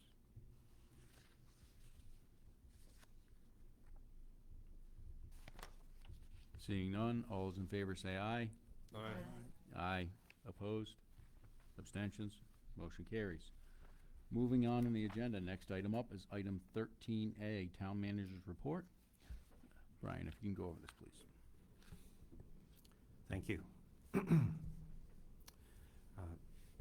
How's that sound? Okay. So Public Works has been working on park improvements at the Owen Bell Field. They've largely completed the work over the past several weeks. They did receive some donations for new dugouts, so they're going to be working on assembling those. You should be seeing those go up in the near future. We did receive sort of a grant in kind through the state DOT for some speed feedback signs, and those are going to be going up this week, so you should see those soon. Fall leaf pickup is in progress. You can call the Public Works Department to have your leaves picked up. That's running now through December 19th. Phone number is 779-5385 if you'd like to schedule a pickup. We did have some communication from the Federated Church of Christ about a cemetery that they took over a few years ago. They had received some funds to keep things up, but the maintenance hadn't been getting done. The town had been doing it, and they're at a point where they're ready to give up on that and turn it over to the town. So we've had some communication going back and forth about what the status of the cemetery is and what process applies, and what town votes might be required. So that's something you'll be seeing coming up on an agenda probably in the next several months. Could be a few months to several months. Could require town meeting action, so we'll be sorting those things out. Sewer moratorium update. We've had a couple meetings with Frito officials over the last month, discussions with WPCA in executive session. We're getting ready to make a counteroffer. We'll be meeting with some of the local Frito officials tomorrow, and then we'll be meeting with WPCA in executive tomorrow night to go over that before it goes back. On the wastewater plant, I'm sorry, did you have a? Oh, I just had a question reading this. Are you talking about the loadings or they're talking about flow? Or that's executive Both. session, right? So Yeah, I mean, you don't have to report on it. that's in that topic, definitely, yep. On the wastewater plant upgrade, we did get the contract back for the grant from DEEP for the planning work, and that's been signed, so we're just waiting on the official notice to proceed. And then, we can get going on that process.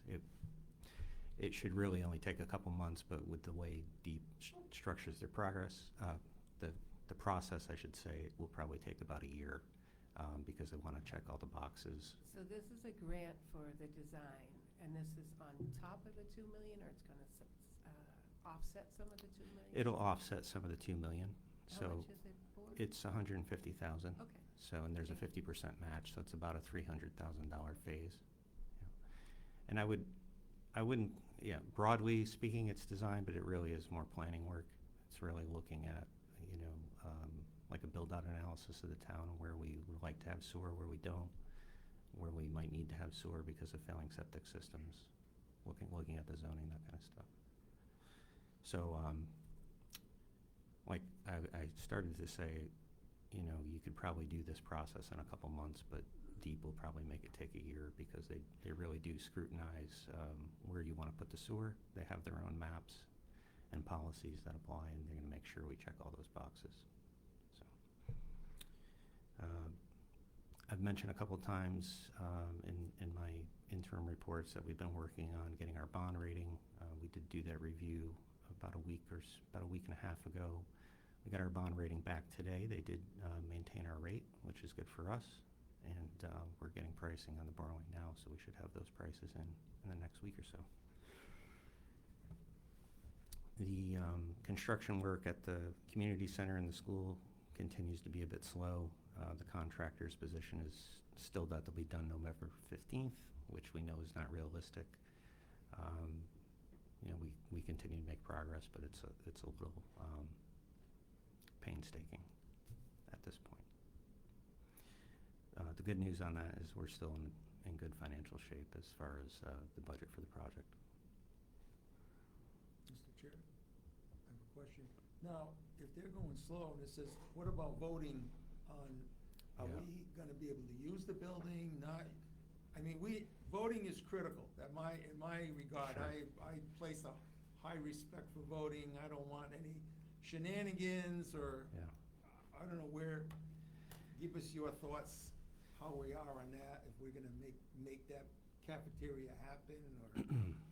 Yeah, so there are 3 polling stations that usually are placed in the cafeteria, and that space is totally disrupted right now. We did meet with them. First, we did try to change the location to the gym, And the Secretary of State told us we couldn't do that, so that was a no-go. Because even a change of room is considered a change of location. So we're stuck with the cafeteria unless we declare it an emergency, and we're not ready to do that. We did meet with the contractor. They seem to be, their attitude was they 100% want to make the cafeteria usable for voting. And that's, Okay. you know, to me, it looks like a tall order, but that's their position, so we're checking, you know, we're going to be continuing to check in on that. I don't think we really need a lot of space within the cafeteria space to have the 3 polling locations, so I think it's possible. Will they perform? You know, I can't say for certain. We are still preparing a Plan B to have it, in that alternative space. Yeah. You know, I think, given what's going on over there, they're dragging their feet so much, and voting is critical. I don't want any disruptions, or I don't know how. Yeah, I mean, I can say I was impressed with their responsiveness when we got back to them and said, look, we can't move it, we have to have it here. And then they called an all-hands-on-deck meeting, and we went over what needs to be done.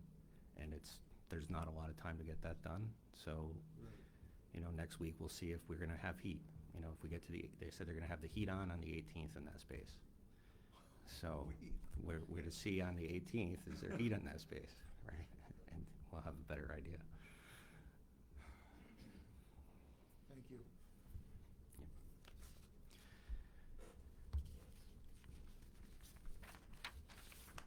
So we have many great fall programs going on right now. I would encourage residents to check out the recreation brochure and the library programs brochure. Of note, the Spooktacular Parade is coming up on October 25th. There's trick-or-treating on Main Street starting at 4 o'clock. And there's a great parade that takes place at 6 o'clock on Main Street. So I'd encourage people to come out and check that out. The Vision Committee is having a public input session following up on their initial survey. That's scheduled for Wednesday, October 22nd at 6 p.m. in the community room at the library. I'd encourage residents to come out and attend that meeting and tell the committee what you think about the town's future. And then a few other things added on. I'm happy to say that one of our planning staff, Allison Brady, did step up after last week's special meeting and offered to staff the Historic District Commission meetings starting in January.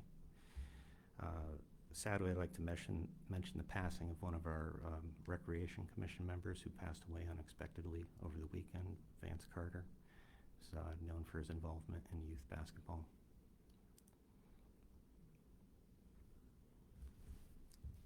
That's all I have. Okay.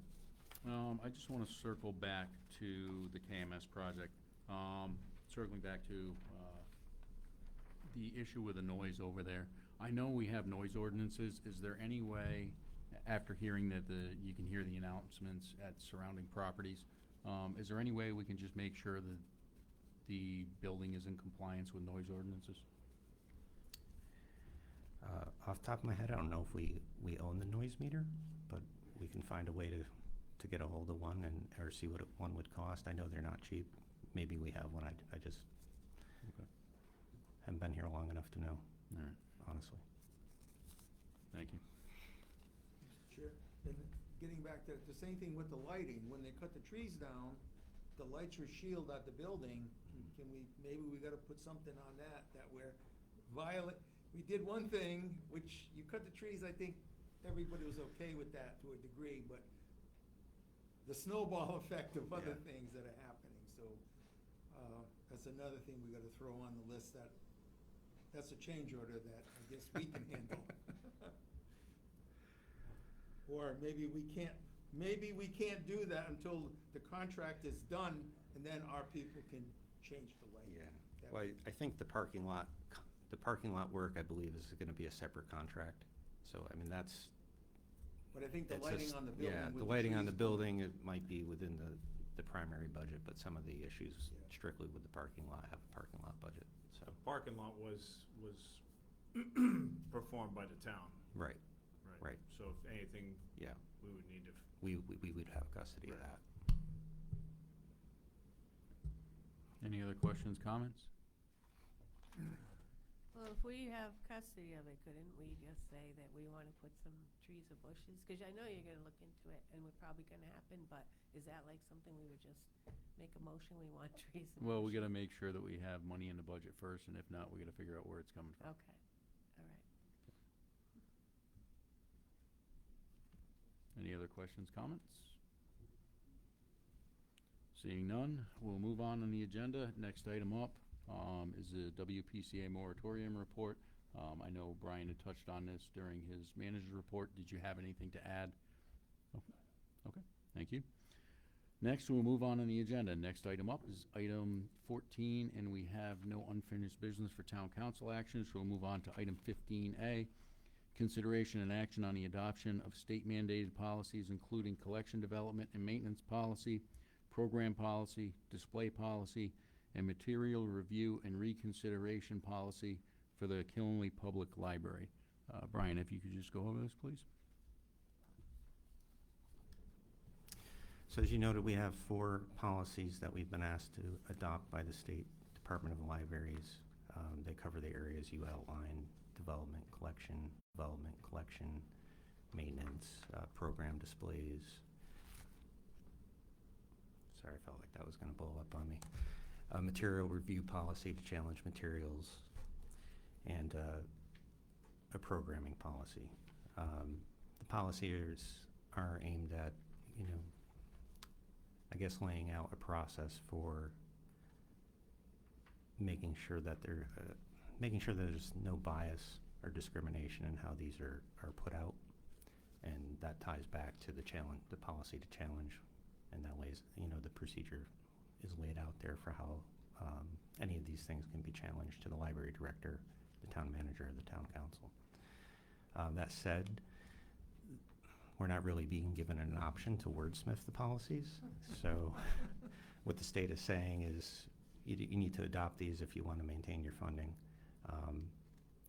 Take it with a grain of salt. The funding's $8,000. So if there was something you really strongly disagreed with, it's $8,000 we won't get. Thank you. I also believe the library director's here. I don't know if she wants to add anything. Make a motion to suspend the rules, allow Claudette to speak. Second.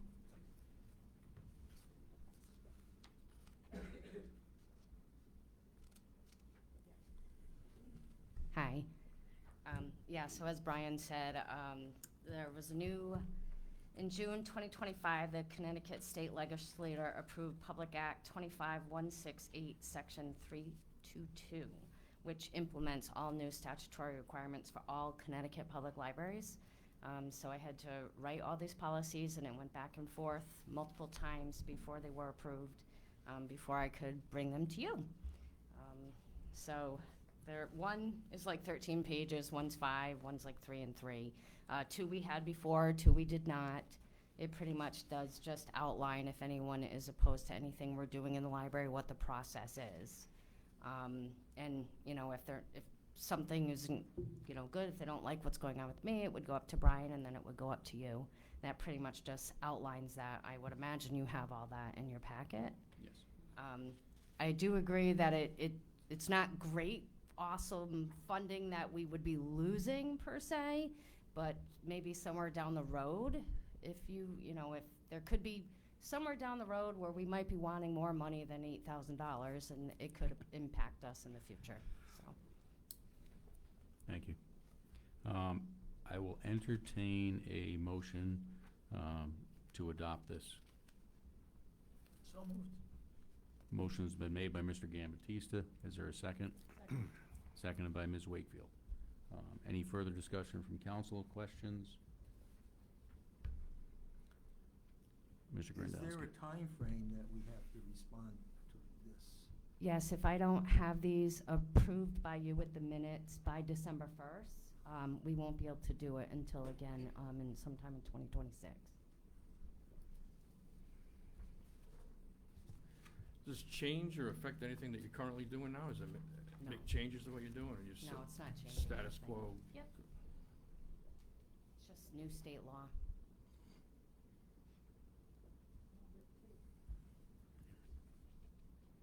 I think it would be good to have some time to actually review what's going on instead of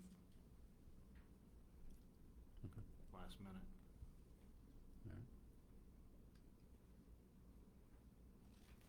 So I know we have a motion and a second.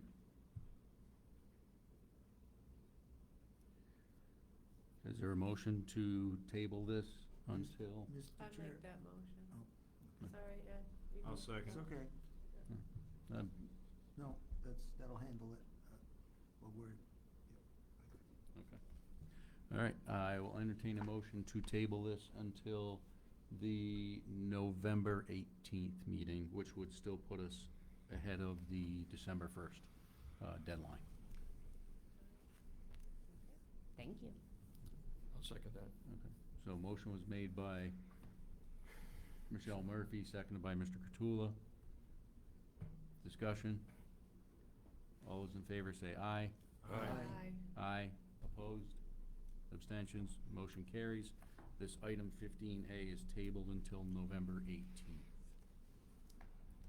Next item up on the agenda is consideration and action on a resolution authorizing the salary adjustments for non-union employees and management staff for fiscal year 2025 to 2026. Can I get a motion to adopt this resolution? I'll make that motion. I'll second. Motion made by Mr. Cottula, seconded by Mr. Grandelski. Brian, can you go over this, please? Sure. So this resolution would authorize a salary adjustment of 3% for all non-union staff and department heads. The 3% amount is in line with our other union contracts for this year and was contemplated as we went through the budget process for this fiscal year. So the money is available in our contingency budget. So should you choose to approve the salary increase, it would also be accompanied by a transfer of contingency for $105,000 from the contingency account for the approximately 50 staff that are in non-unionized or department heads.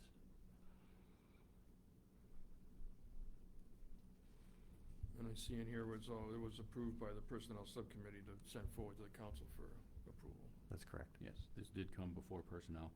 Brian, just so you know, the number in our resolution is 138,000, not 105. Okay.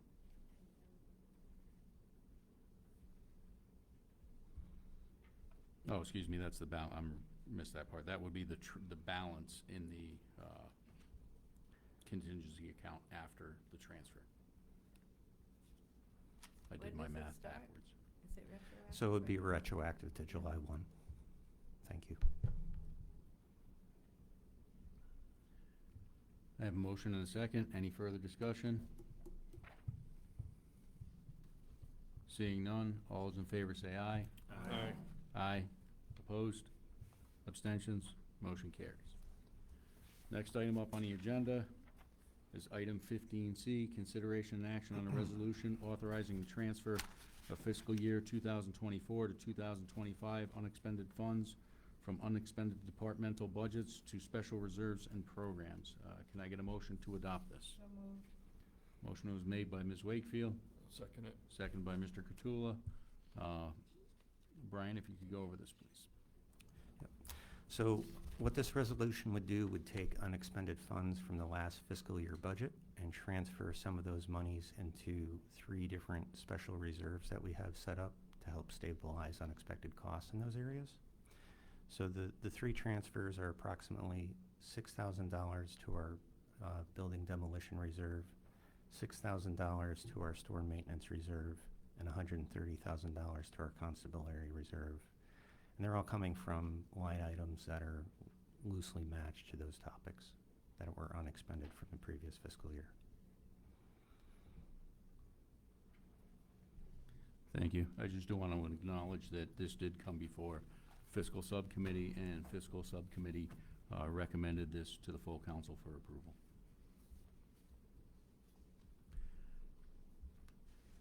Any questions, comments, discussion? All those in favor say aye. Aye. Aye. Opposed? Abstentions? Motion carries. Next item up is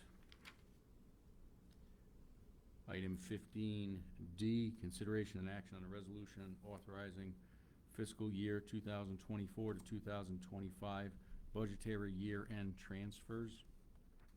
Can I get a motion to adopt this resolution? I'll make that motion. I'll second it. Motion was made by Mr. Whitehead, seconded by Mr. Catula. Brian, if you can go over this, please. Yep, so this is a resolution dealing with closing out the prior fiscal year by transferring amounts from unexpended line items to areas that were overexpended to balance things out. The total amount of the transfer is $151,328 over many line items. So, you know, the least amount of transfer to one line item would be $4, and the greatest would be $31,380.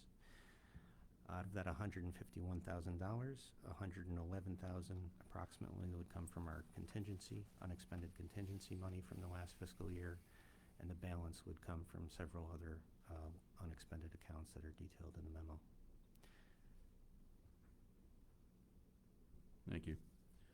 And just to acknowledge, this did come before fiscal subcommittee, and fiscal subcommittee did recommend the full council for approval of this. Any discussion, questions, comments? Seeing none, all those in favor say aye. Aye. Aye. Opposed? Abstentions? Motion carries. Move on the agenda. Next item up is item 15E, discussion and possible action on council liaison substitutes for Ag Commission, Economic Development Commission, and NECOG. These were made due to Ms. George resigning from the council, and requirements for a liaison to these is that you are a council member. Is there any interest in the Ag Commission liaison? Could you tell us the date? It was, it's usually, it's just the last Wednesday, yeah. Yep, it's a Wednesday. It's this Thursday, but it's usually Wednesday. I believe it's the first. It might behoove us to move that till after elections. One month, the substitution, they would be changed in the, when we set up the council. Yeah, so that would be for, For November. I think, yeah, we'd be looking at 2 meetings. I'm already the backup to economic development, so that actually will meet, it's every other month, I think that's. It's, they meet next month, and it is on November 4th, Election Day. They meet, is their next meeting? I mean, the one thing we can do, we could always just go with whoever the alternates are, because we're only looking at 2 more meetings, 1 or 2 more meetings, depending on the commissions and when they meet. Because once the new council's elected in December, the council will reappoint liaisons at that point. And then NECOG may or may not have a meeting. They haven't had one the past few months. Brian and I have talked about that as well. So, taking that into consideration, we can move on in the agenda. Next item up is item 15F, introduction for discussion of draft guide to boards and commissions.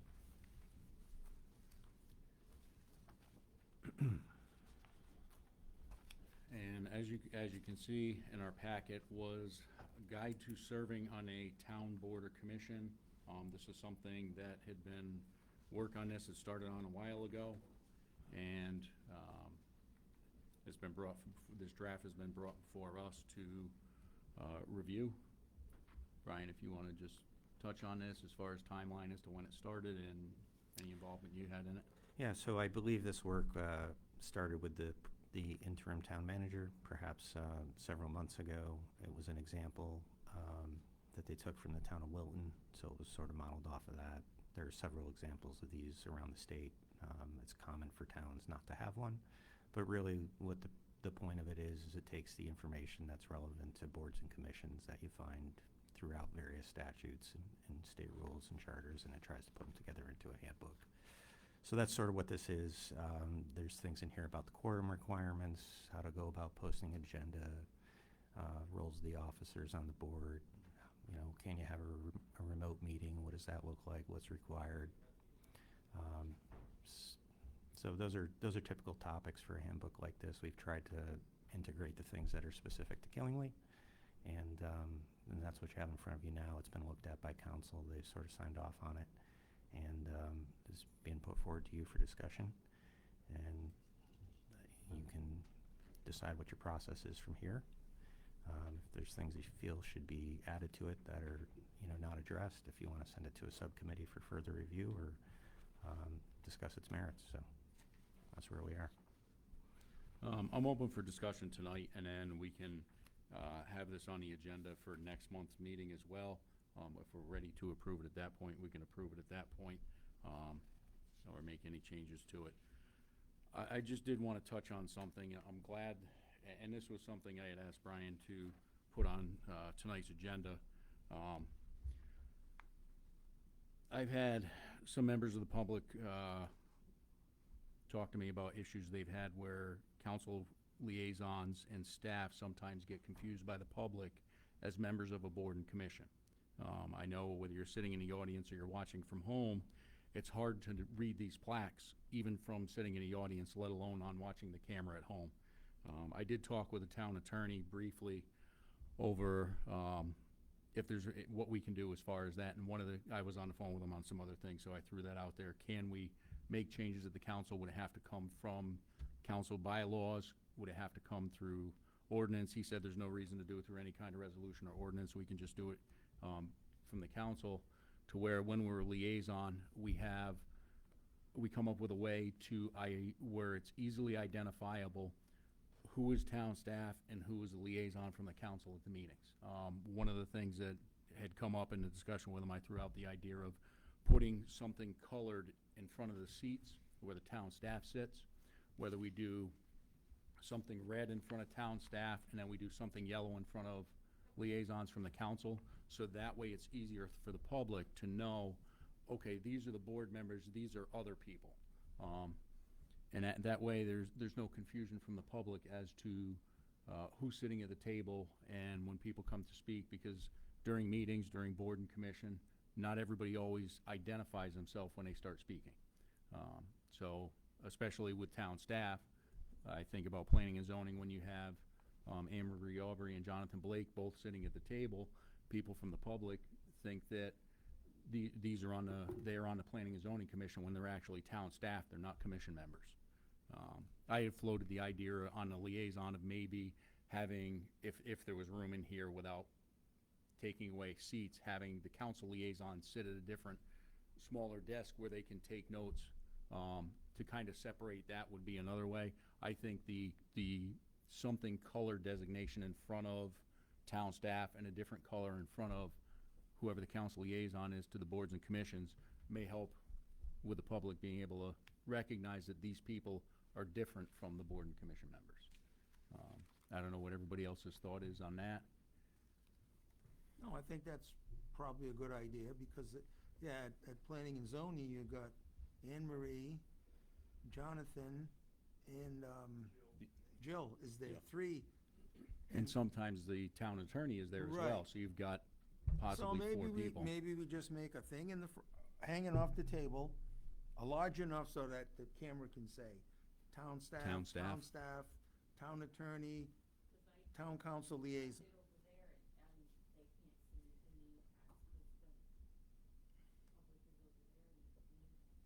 Well, as long as it's in the front, big enough, that would work.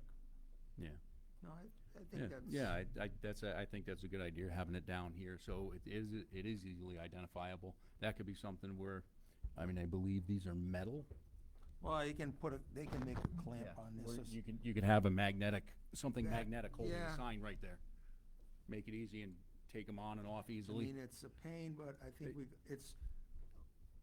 we gotta have transparency, who's making decisions, who's support personnel. Yeah, that's good. We could wear hats. Themed hats. I think of a day like today when it's as hot as it is in here, wearing a hat, I'm just gonna be sweating that much more. Yeah, so is that something we can work on fairly easily and just come up with magnetic signs we can put there for? Yeah, we can price out what that would look like. Okay. And that may be maybe we something. need more than one. If there's 4 staff people at a meeting, we might need a couple, so And we I can be know our- flexible about it. Oh, sorry. Our DPW does have the ability to make signs there, so it may not be something we have to outsource. That may be something we can do in-house as well. Okay. So, the other thing I did want to bring up was I'm glad we have this handbook now, and it's giving us an opportunity to go over it. I'm liaison to the Vision Committee, and last month I was sitting on a Vision Committee meeting, and I was disappointed in one of the commission members. We had a commission member who, while they were talking about the upcoming meeting this month, and how to handle conduct during the meeting, one of the commission members, in a sense, was they talked about having a moderator, and they wanted to prevent any kind of political discussion coming up, and how the commission should stay apolitical. And while I fully believe that when we created the Vision Committee, that was our intent, was it not to be a political commission whatsoever, to take a look at what the entire community, and not just certain groups, want Killingly to look like going forward. And that person then called out someone who spoke at a meeting previously for a shirt that they wore and described it as distasteful. And I know myself, I know other council members, were always pushing people to come forward and speak at the podium. And I believe that when you do something where you're calling out someone for what their shirt says, and it wasn't anything vulgar, it wasn't anything offensive, and when you look at the First Amendment protects free speech, and anything on a shirt that is any wording that is protected by the First Amendment, when it's on a shirt, it's also protected. So when you're infringing on someone's First Amendment rights and calling them out for wearing a shirt when they came to a meeting and spoke and said nothing political, but only spoke to what was on the agenda for the Vision Committee, that bothered me. And then the same member's conduct later in the meeting, when they were being very dismissive of another member of our public's contributions to the community. That bothered me even more, because that member called out the other member of the community by name during a public meeting. And that should never happen. Whether it's the council, whether it's a board or a commission, I understand they're volunteers. But to put down 2 different members of the public in one meeting by one individual, I was extremely disappointed that happened. And I would love to see something in here. I've briefly reviewed this. I haven't gone through it in detail yet.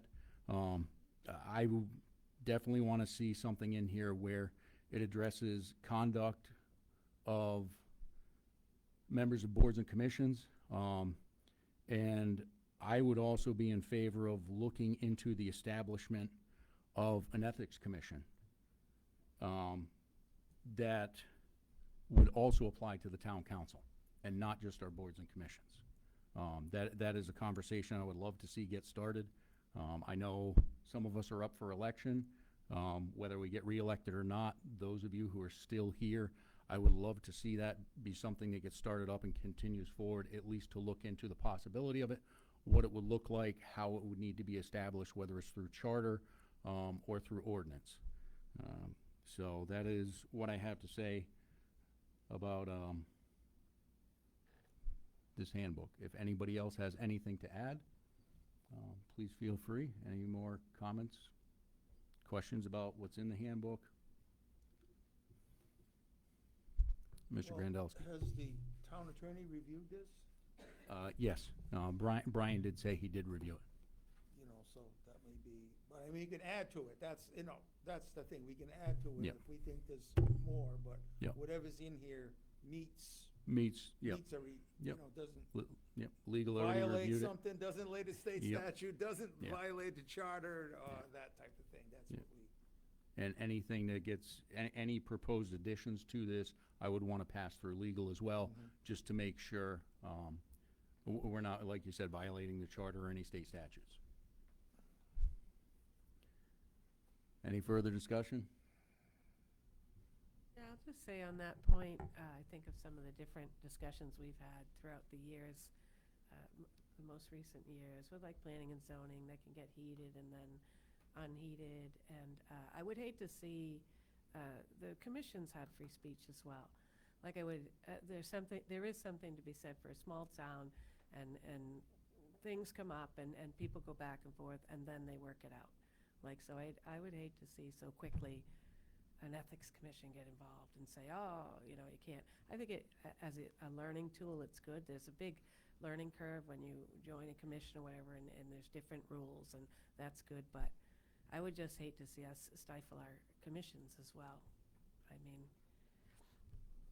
I'd have to agree with you on that, because I think society nowadays is, I don't think there would ever be a non-bias ethics commission, to be honest with you. Pretty evident tonight. The one thing I have heard from the public is that the public has no way to hold elected officials accountable for their actions. And I thought maybe an ethics commission would be that avenue for the public to hold their elected officials accountable, short of the next election cycle.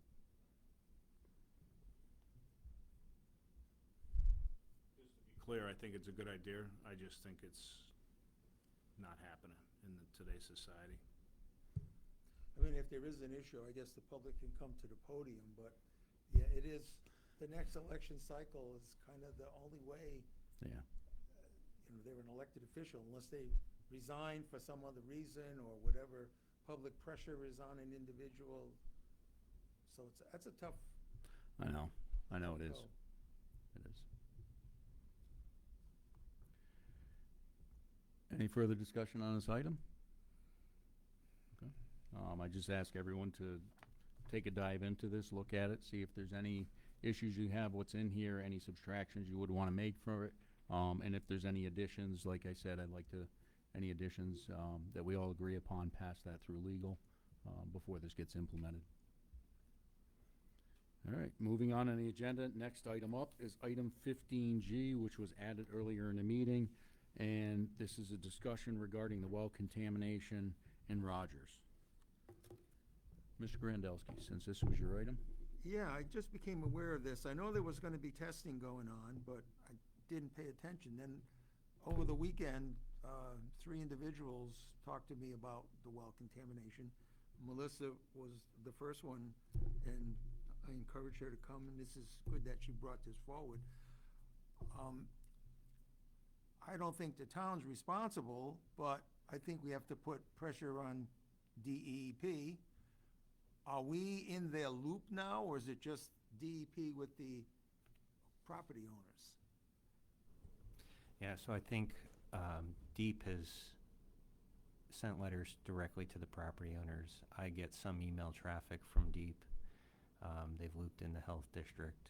I believe they've looped in DPH, and there have been communications on and off about, we got a communication early September that they were looking at, actually that they had done some testing over the summer and they were looking at doing more testing, and then we had some email traffic last week that letters had gone out, and that there were additional test results, and that the bit about providing the systems and so on. So we do have some information on it. Yeah, because I don't know that we bear the burden, but I mean, this is a tough go. You have your well and it's contaminated, and then you don't know where.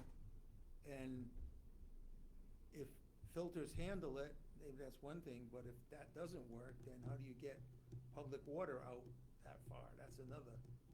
That was the answer that they used when there was contamination in Dayville along 101. The answer was run public water. Yeah. they didn't find it, didn't pursue it. So DEP, I'm kinda at, Yeah, and I think DEP is aware, but they may not appreciate that we don't have a public water utility here. I mean, I'm sure DEP has in their files that it's Connecticut Water Company, but Connecticut Right. Water Company is not bound to the same no, that's right. requirements that a public water company is. Yeah. So it's not like we can just decide unilaterally to run a main out there. Right, that's, well, it's different ways too. Yeah. It's, so, I guess we need, well, that's why I wanted to bring it to the table, to get it out there, that a few people came here tonight, but there's other people who may be out there, that Yeah, there is an absolutely. issue, and how do we make it more aware, DEEP, and if we just talk about it and get the conversation going and help it along. Now, Brian, is there a way we can make sure the DEP did test everyone's well, and that just in case somebody got a letter from DEP and they discarded it, that they're not getting overlooked?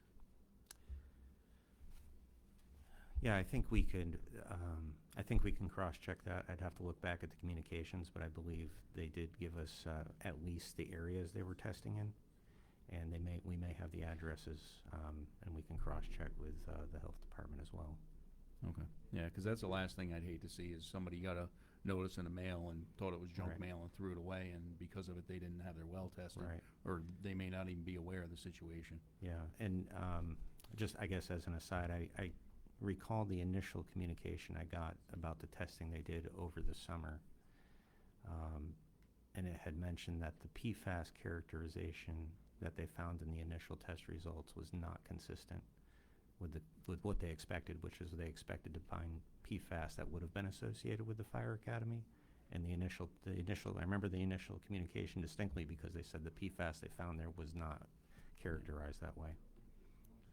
So, I would be interested in receiving those tests to look over. yeah, I can send it, Thank you. forward the communication. If you could, that'd be great. Thank you.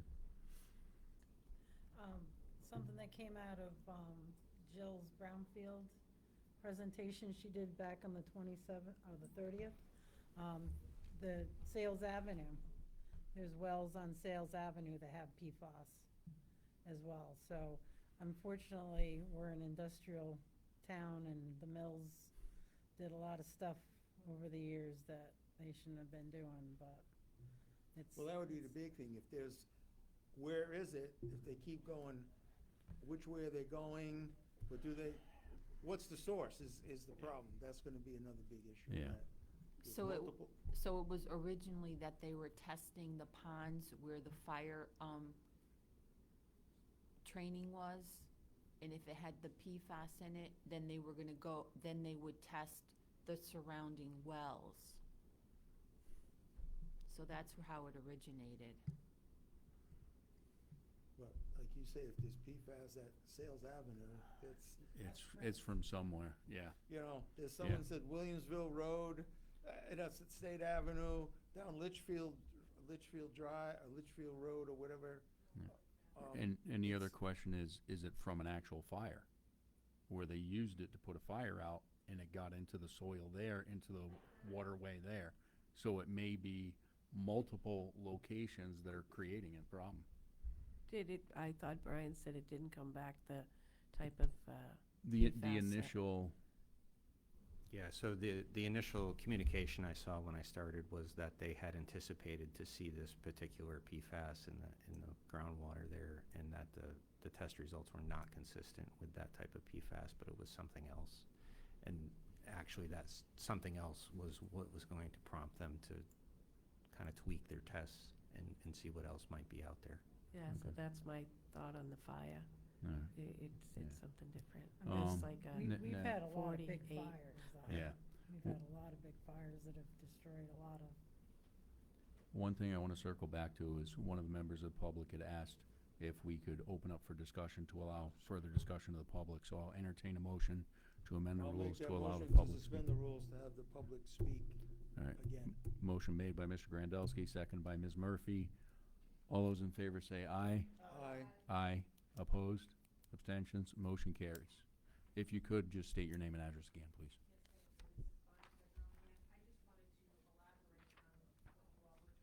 Oh, 46 Williamsville Road.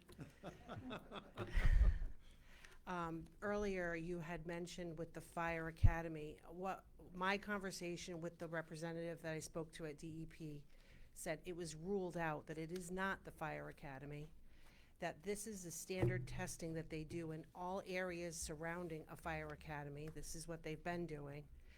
It wasn't until they started discovering the wells in the area that they said they're moving out until it stops. And then from there, they will evaluate where they think it comes from. So I just wanted to elaborate on that. And I also have the information for you, because you had mentioned that super site that you were talking about earlier, if you would like me to forward you the contact person's information. Okay, that would be great. Okay. Thank you. And would you like it now or at the end of the meeting? End of or- the meeting's fine. Okay, thank you. Thank you. Is there anyone else in the public that would like to speak to this item? Okay. Any other discussion from council? Brian, do you have anything to add? I just add that if indeed we do have the addresses, I'll see if we can get the test results, positive and negative for them, and maybe the planning department can assist us with mapping those to help people get a visual for where this stuff is. Okay. All right. Yeah, I just, like I said, I hate to see somebody miss out on getting their well tested or notified Yeah. because they thought it was a piece of junk mail.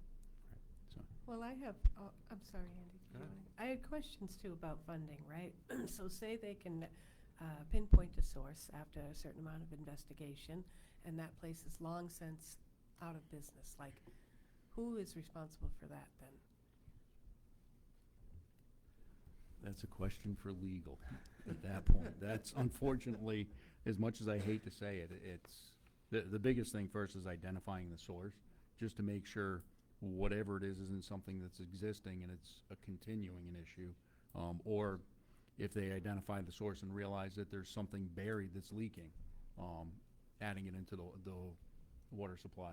I mean, it's great to hear that they're spreading out with their testing, because like you said, that's how they're gonna identify the source. They're gonna look at how far the area is, map it out, and figure out where is it in here that it's Well, in leaking out from. years wise, it's like an inch, every year or 5 years or something's really slow.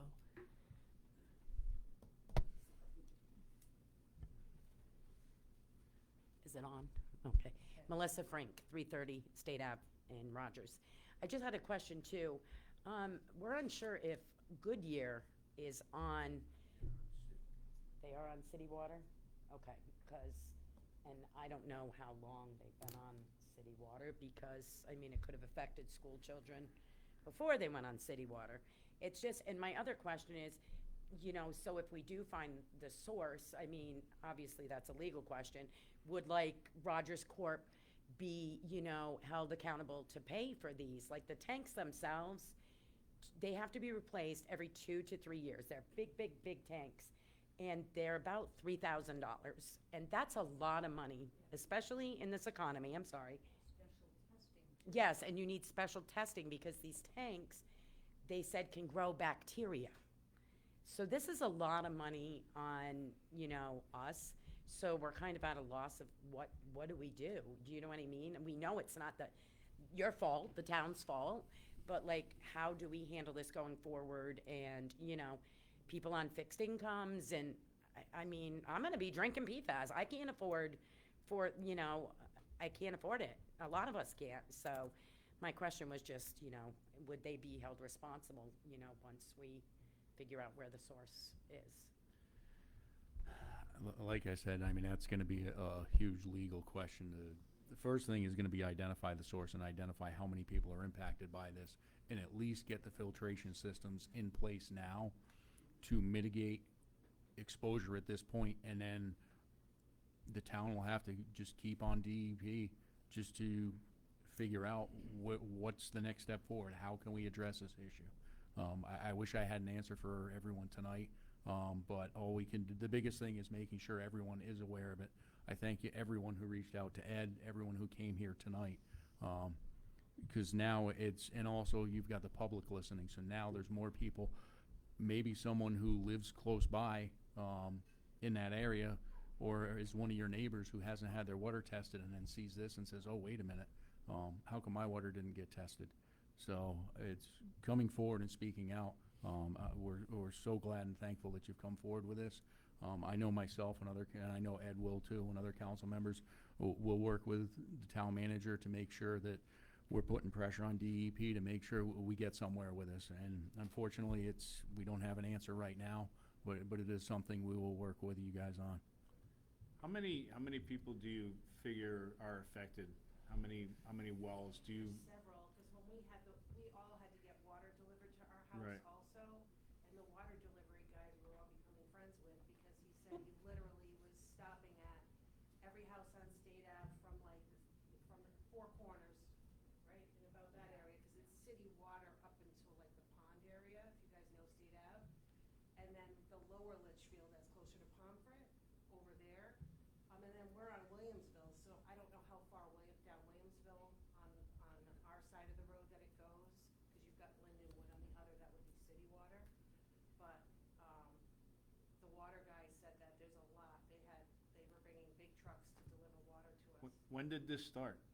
We found out about it in August, and just so you all know, I do believe there probably are people that don't know, because my husband actually is retired, that's the only reason why we knew. They came to our house and knocked on the door, and he was home. Because I guess they didn't reach us somehow, I don't know if they had the wrong post office box number. So they knocked on our door and asked if they could test our water and told us why. So my husband said, sure, because when you buy a house, you don't test for PFAS in your water. You're testing for bacterias and things like that. So he told me they came, and then we found out, we got a letter that said your water is not suitable for consumption. Stop drinking immediately. Now, did that come before they started giving you water, or They after? immediately set up water delivery with After us. that? After we got the After you got the results. test done? Yep. Of course, the day we found out, I went out and bought cases of water, because I was like paranoid, So- what have we been drinking? So they tested, just to be clear, for me, I'm a little slow. So they came out, tested your wells, and then they brought you water. And did you guys ask what prompted them to test your wells? What did they say? What prompted I'm them just is- curious, yeah. What prompted them is because we live near the fire training academy, and that within so many feet around that area of those, and they do this across the state, they test it, but with speaking with the fire department, they do not use that foam that has that chemical in it. It was discontinued in Rogers. I was on the fire department years ago myself, before there was even the training academy over there. So it was ruled out that it's not coming from the fire academy. That was what was told to me, and I believe my neighbors. And that's why they're still testing and keeping, because they don't So know that's, the origin of where it's coming. so that's a protocol in the state of Connecticut to test By by fire fire training training because academies. that foam that Okay. they use has that chemical in it typically. Maybe in other towns they still use it, but Killingly does not.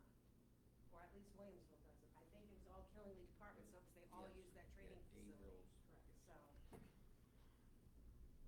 Interesting. Scary. yeah, it's alarming when you find that out. Yeah. Like I said, when you want to ingest chemicals on your own, that's one thing, but water should be something that all humans depend on to live, and you expect it to be safe.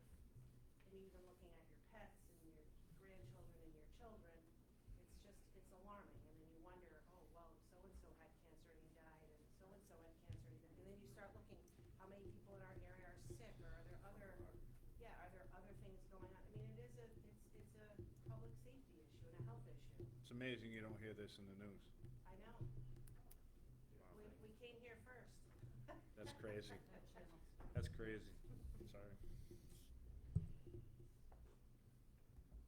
Yeah, I was just looking on a GIS map to see if there was a way I could see exactly where Connecticut Water's pipes are, and I haven't found any way to pull it up on our GIS mapping, because I figured that would be an easy way for the town staff to look at who's in that area and be able to start identifying, all right, well, these people, actually, through the health department, we should be able to identify who's on wells out there, because they would have that on record.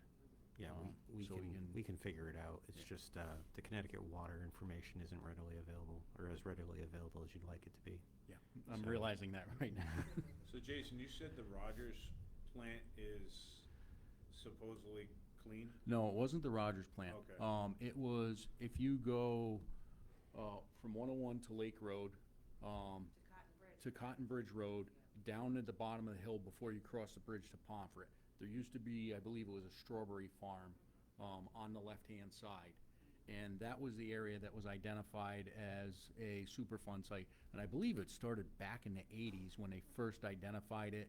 And they were doing testing and they were trying to figure things out. And this was going on until I believe it was about 4 years ago, when all of a sudden it was pulled off the Superfund site. And I'm trying to figure out, well, where did that listing go? And I had to do some research and find out that, oh, well, they couldn't find anything down there. It probably moved on down the line over time. I think they all dumped over there, that's why, 'cause that's where the mills were dumping in the area, you know? I mean, they The still owners should. that I've spoken to said that. I've had several people tell me that they were sitting in a truck with their dad when their dad was dumping there back in the 30s But they and still should 40s. have monitoring wells active. I don't know if they do. I don't know. Or this would prompt them to install. Or a water test. I'm not sure exactly what the testing was. For example, when glass containers went in, you all remember how they had to haul out all that All that, stuff? yeah. You know, so I'm sure that the area you're talking about, there's different testings that people Yeah. do. This was specifically looking in the water. Yeah, yep. Maybe over there that wasn't the case Yeah, yet. yeah, it might have been a soil test. So.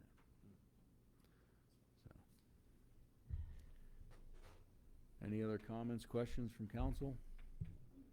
Again, I want to thank everyone for coming forward and making us aware how bad the situation is down there.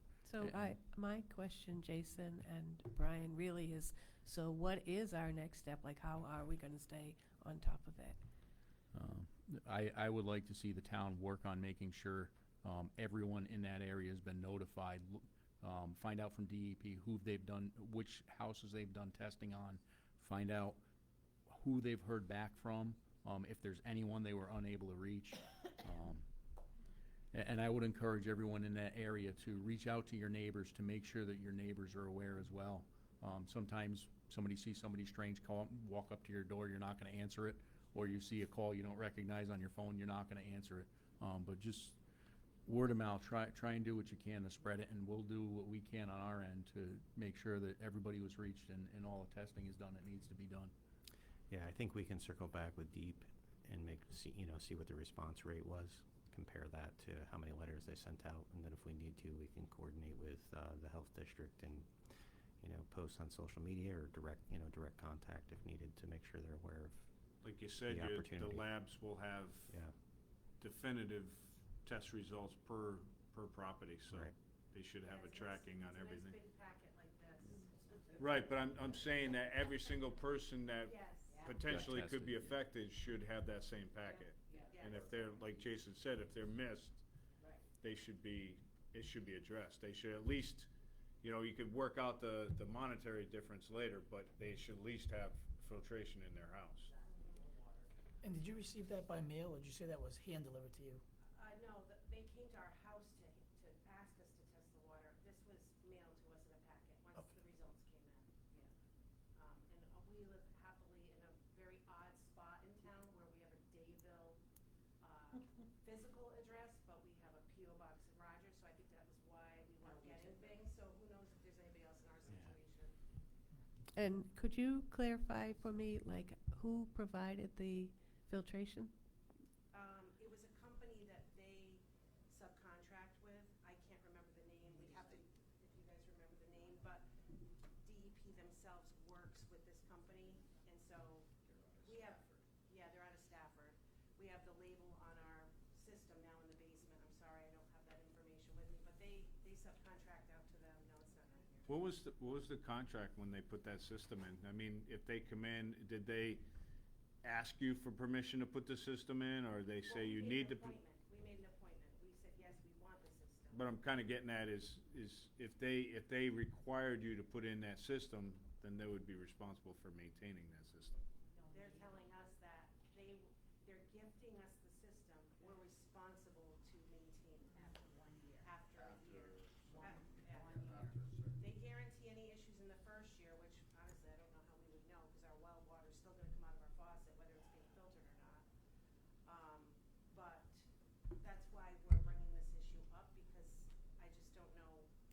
And like, you know, we were thinking we would be like snowbirds when we retire, and if I sell my house, are we gonna have issues now? Like, we just have some concerns that we just wanted to bring up and talk to our town about, because it really is concerning, and that people have the right to know, to be safe, to Right, take the measures. right, they need. especially the people that possibly didn't.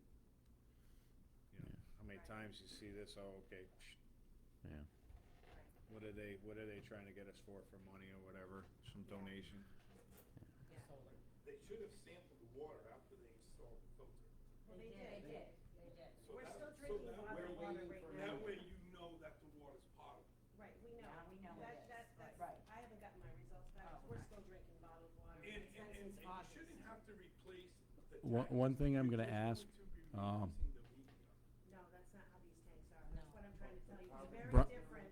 It's very different. Excuse from me, one thing I'm gonna ask is, unfortunately, when you're speaking in the public, the people who are watching at home can't hear what you're saying. So I'd ask if you wanna speak, just one person at a time, come up to the microphone. That way, those are at home can hear the discussion that's going on, and that they don't feel excluded and that they're missing out on anything. I'll elaborate on what his question was. He brought up the fact that it shouldn't be expensive to change the media. When I lived in Pomfret years ago, I had a filtration system on a house that I had, and it was totally different because it was for sediment, manganese, and iron. Those you can buy yourself, you can take out yourself and put back in. These are totally different. They are almost as tall as me, and there's two big tanks. And the way that they filter, you have to dispose of those, so they have to take them away and put in new ones and attach it to the plumbing.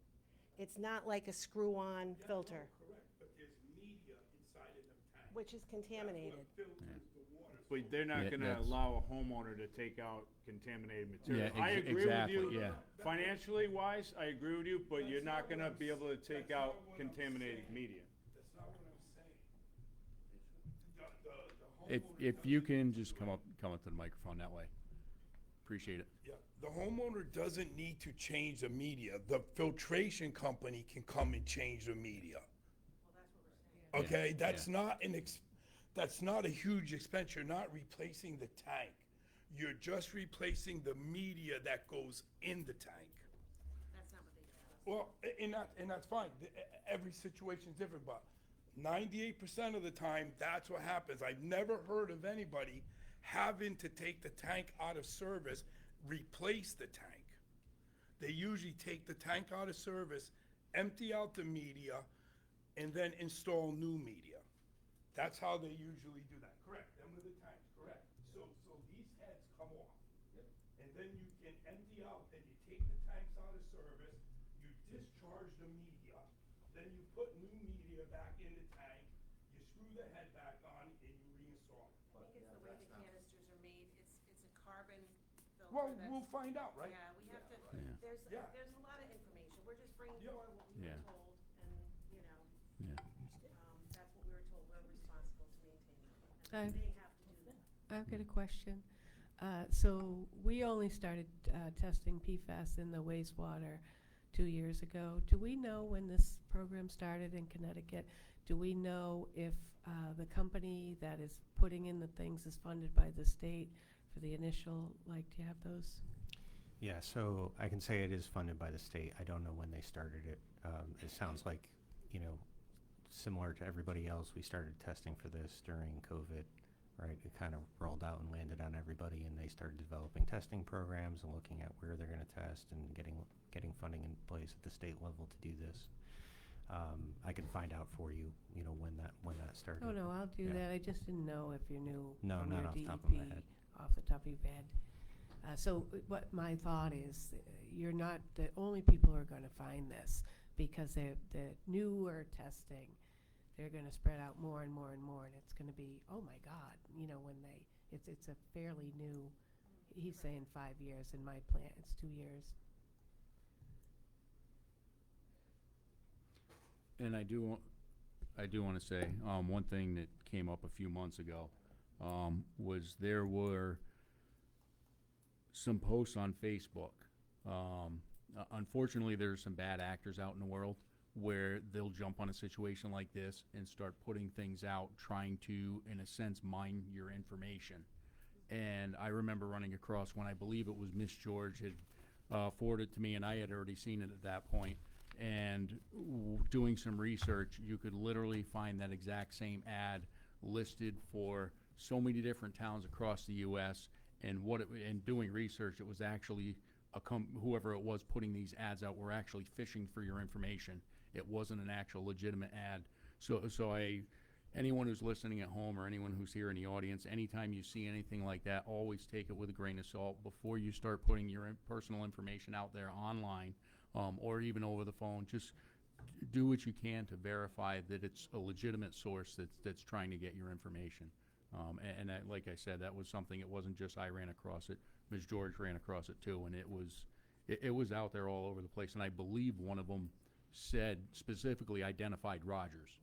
And I believe that may have been right when DEP first started testing, but it wasn't any legitimate company looking for information. It was just somebody fishing.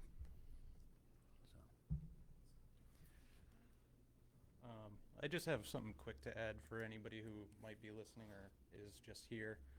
Just name and address again, real sorry, quick. Jared McCann, 324 State Ave. That I looked into a lot of the health effects because I have kids and also lived here. And I mean, there's people on the street that have lived there their whole lives. There's people who have the ailments that, PFAS cause. And it's not like speculative, the effects that this has on people. Like it is real. Like it really causes, multiple health conditions that, the list is huge.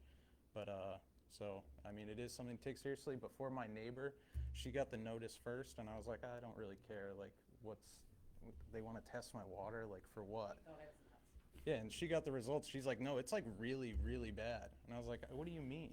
And still didn't care. And then I was like, okay, you know what? Started looking into it. I'm like, oh yeah, this is actually like really bad. So, yeah, that's it. Just definitely for anybody who, it'd be nice if there was like a way for people to find out easier or something. Like if we had like a test your water sign in like the surrounding area with like I don't know.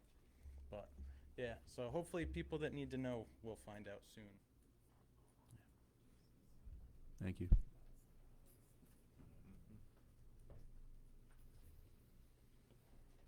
I just have a question. Is there a way, maybe everybody listens to Winnie, whether you love him or hate him? Could one of you put a message out on Winnie tomorrow about that? Call into the radio station and see if they can, put out the call to action? Yeah, we can put something out for Winnie, and we can put something, I already made a note to put something out on our Facebook page. Okay. If you would do a press release, when Yeah, you'll Winnie run will it. post it, yeah. And it wouldn't hurt too to call in during the talk show just to get that on the air as well. The more outreach we can do, the better chance we got of reaching anyone who got overlooked. Any other comments? Test results good after, I'm assuming? We're still waiting, but I'm hoping so. They have to redo them in 6 months and then in 1 year. And they'll pay for that. After that, we have to pay for it. And it's a totally different test. I don't know how expensive it is. It's not something you normally test for when you have a well.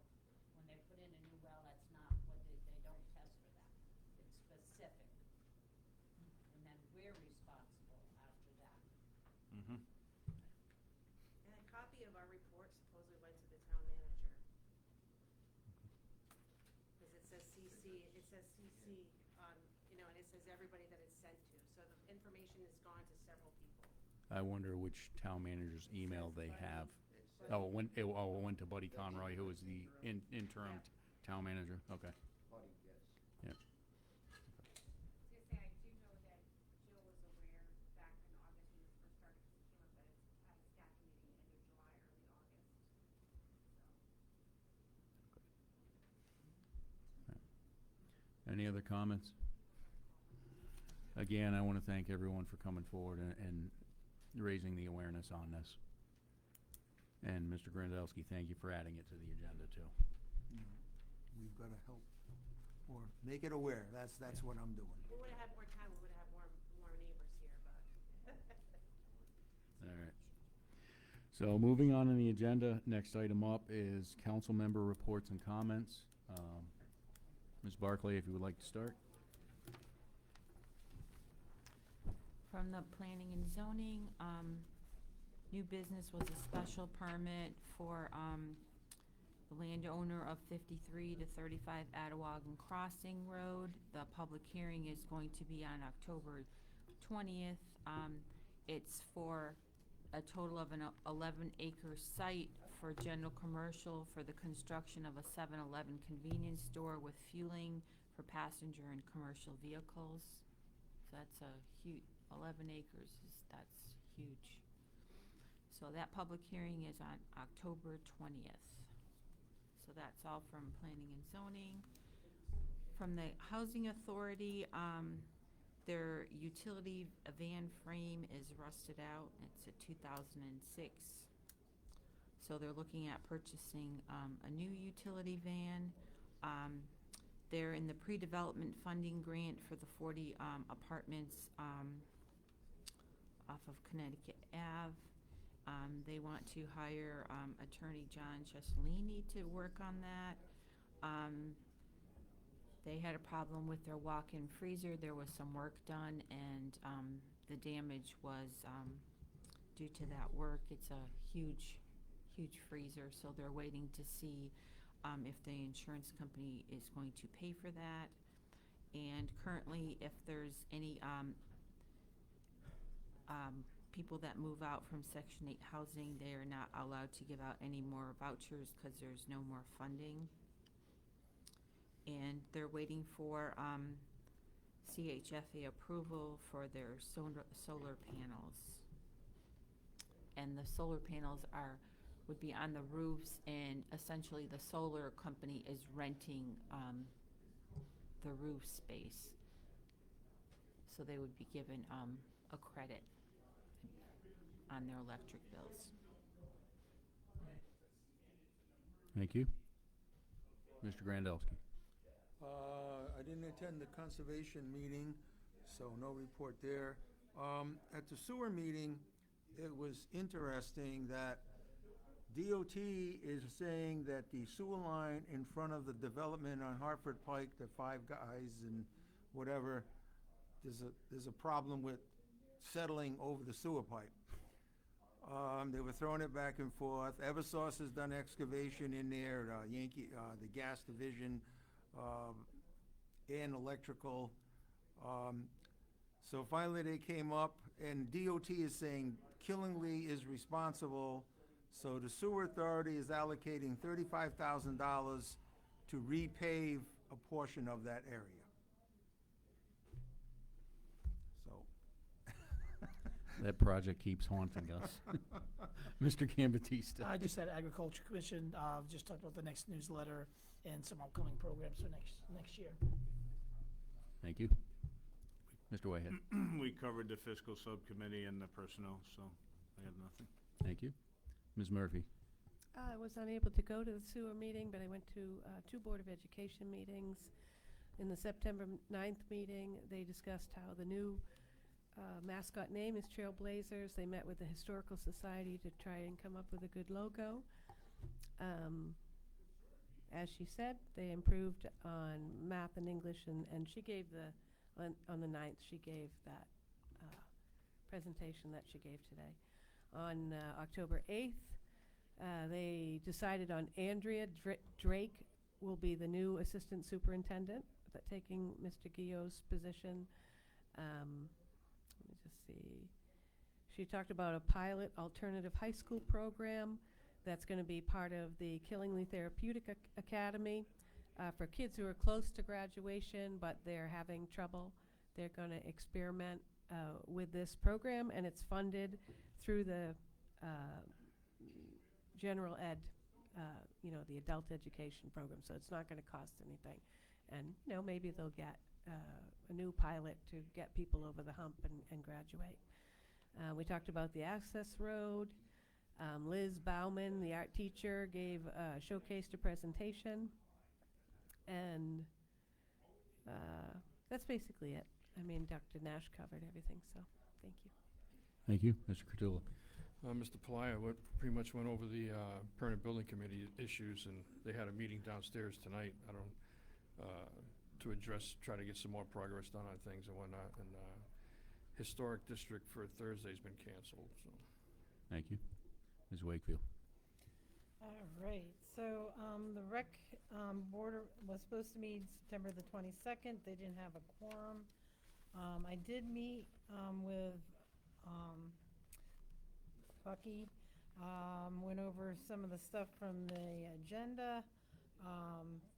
The Burgery Trust has been very, very helpful to, the theater program when we move into the new building. They've given money, $120,000 for the lights, and they've also given $40,000 towards the curtains that have to be replaced. The other thing that was on that correspondence was the Supernaut family gave over $1,250 for the youth hoop program. And he also talked about Ra-Ra's actually donated 2 benches to the park over by the area of Joyce Ritchie's Pavilion. One of the other things on the agenda was about Westfield Avenue updates.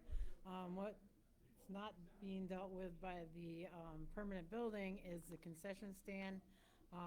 KBMF had to move their games because the concession stand, the water pipe, the water line, there was like a 10-foot section that had ruptured or had a hole in it. So they couldn't actually use the stand, which means they couldn't use the bathrooms, they couldn't do anything like that. So they ended up moving it over to the high school. They had a person in the community donated time and materials to actually fix it for them. Actually, the head of the KBMF actually met with Bucky.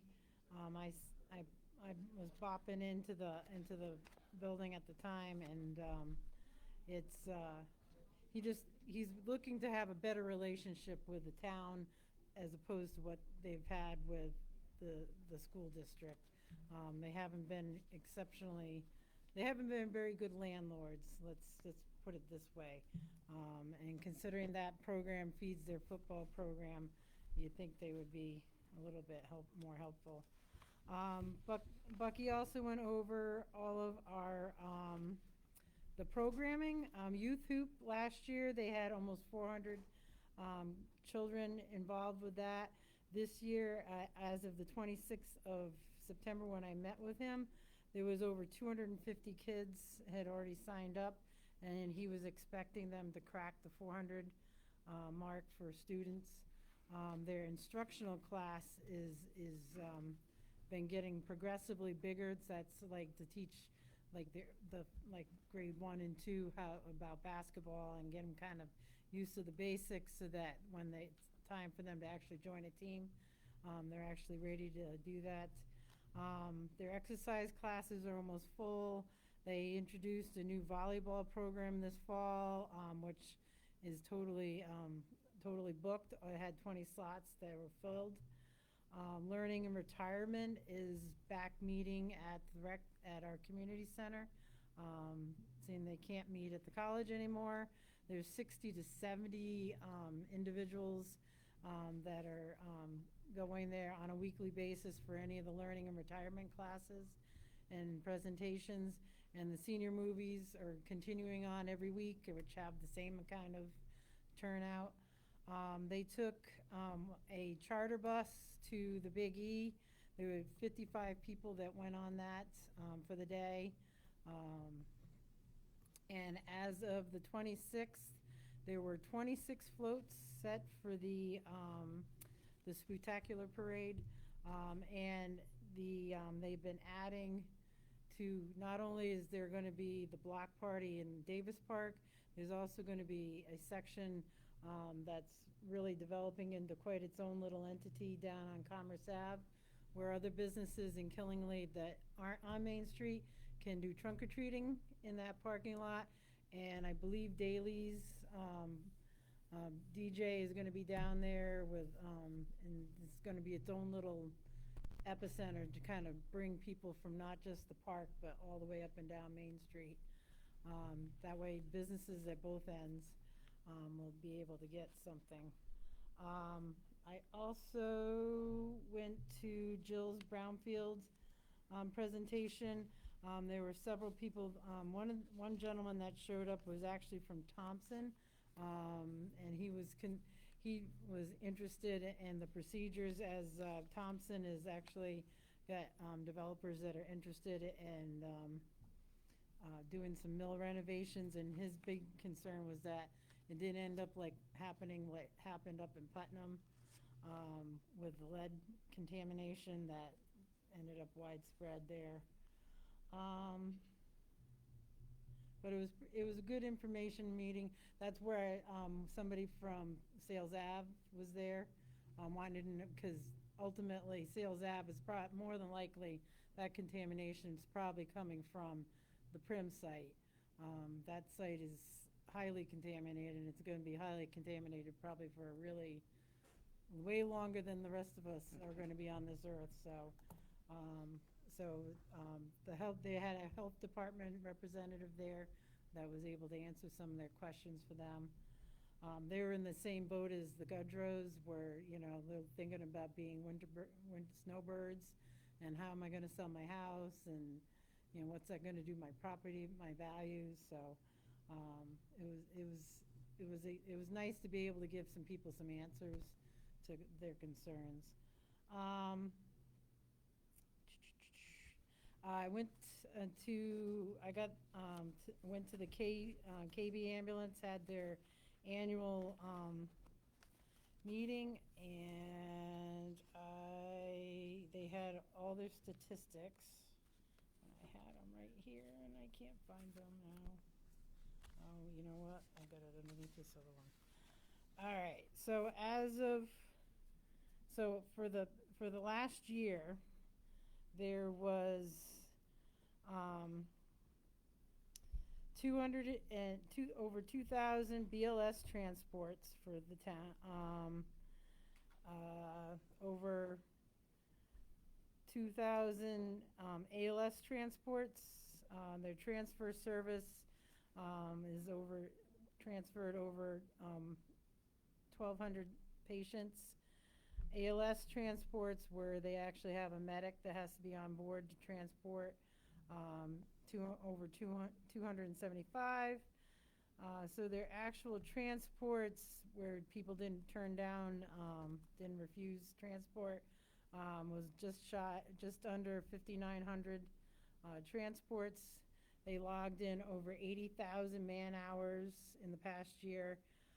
They administered over 3,000 doses of medication, which could be anything from aspirin to epi to Narcan, or any of those medications that they can push. And they performed CPR on more than 50 patients, with 22 of them getting back signs of life. So they were pretty busy. I know one of the line items in the transfers was for greater paramedic. On a regular basis, there's at least 2 ambulances servicing Killingly at any point during the day. So,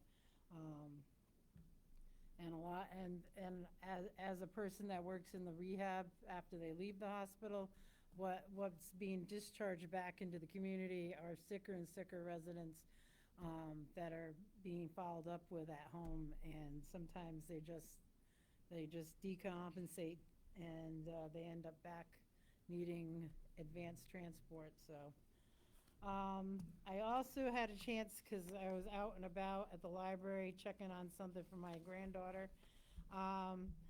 So the library will be at Davis Park during the block party, during Spooktacular. They'll have books that they're going to be giving out. And in all of October, there's a Spooky Killingly writing contest that I guess all the libraries in Connecticut are going to take all their culmination of all their stories, and it'll be like a conglomeration of all the spooky towns in Connecticut. So it's nice to see, you know, the reading and the writing, and you know, it's a great tool that parents can use to inspire.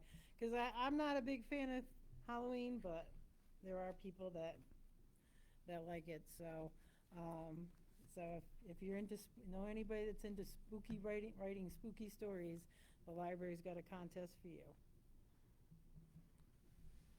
Jason, could I ask a question?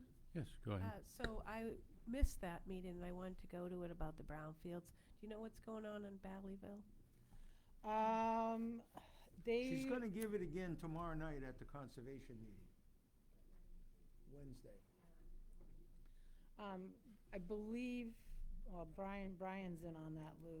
I believe EPA. Yeah, so they had some emergency remediation that they were doing, and my understanding is they've completed that, and they're working on cleaning up the site. Not cleaning up the contamination, but just, you know, from the area where they were working, they're cleaning up their product and, you know, moving on to the next stage of the project. So, one hurdle down. Yeah, I was actually, when I went to the music festival this past weekend, I had a chance to Jill was protecting parking spots in front for Pizza Pizzazz, so people weren't taking them. And so I figured I'd keep her company, and we were talking about it, and she goes, I don't know what I did, but all of a sudden we've got EPA love. I was like, hey, don't complain about it. EPA's moved us up on the list. At least somebody moved us up on the list. Let's take it while we got it. So. Thank you. I attended both the fiscal and personnel subcommittees. I also attended the vision committee meeting. They had talked about J. Lee Stokes getting appointed to the vacant position. The KBA was scheduled to meet with the vision committee, and unfortunately something came up where the member of the KBA was unable to attend, so they're trying to reschedule that. And they were talking about planning for this upcoming meeting, October's vision committee meeting, and which is actually going to be at the library on the 22nd. I also attended the Eastern Connecticut Cable Advisory Committee meeting, and there were two members there, Dave Hennessy and Jeff Gold from Breeze Line, and they talked about there was an outage on August 21st to August 22nd. Apparently what had happened was there was a lightning strike that knocked out the power at the building, where one of the buildings where their equipment was. The automatic transfer switch to the generator did not operate, so they ended up with a power outage, which created an outage in services for a short period until they were able to address it. They did have some flooding in a building, which delayed them being able to get everything online. They have since addressed that issue, replaced the automatic transfer switch. They did, one of the members asked if the tariffs were impacting their equipment, whether it would be in supply chain or costs, and they indicated that there's been no impact on supply chain availability or costs on equipment from the tariff so far. Southeast Connecticut TV, Frank was there from Southeast Connecticut TV. He said there's a couple new shows on that they're doing right now. One of them was on voter information. One of them was on the Eastern Connecticut Symphony. He has a total of 19 shows in production right now. He did say their funding dropped 15% over the last year, and it's been a steady decrease. Where they get their funding from is their funding for the community access. They're working on getting the law changed for funding for community access, because right now where they get funding from is they get a certain amount for each cable customer. And with the amount of people that are dropping from cable to streaming, their funding source is dropping each year because the cable company's customers, amount of customers they have is dropping from year to year. So they are working, they had hired a lobbyist last year, and they're working again to try and get the law changed to where it's not based on the amount of cable subscribers. And that's all I had. So moving on to the agenda, we have nothing for executive session, so I'll entertain a motion to adjourn. So moved. Motion was made by Mr. Grandelski, seconded by Ms. Barclay. Discussion, all those in favor say aye. Aye. Aye. Opposed? Abstentions? This meeting is adjourned.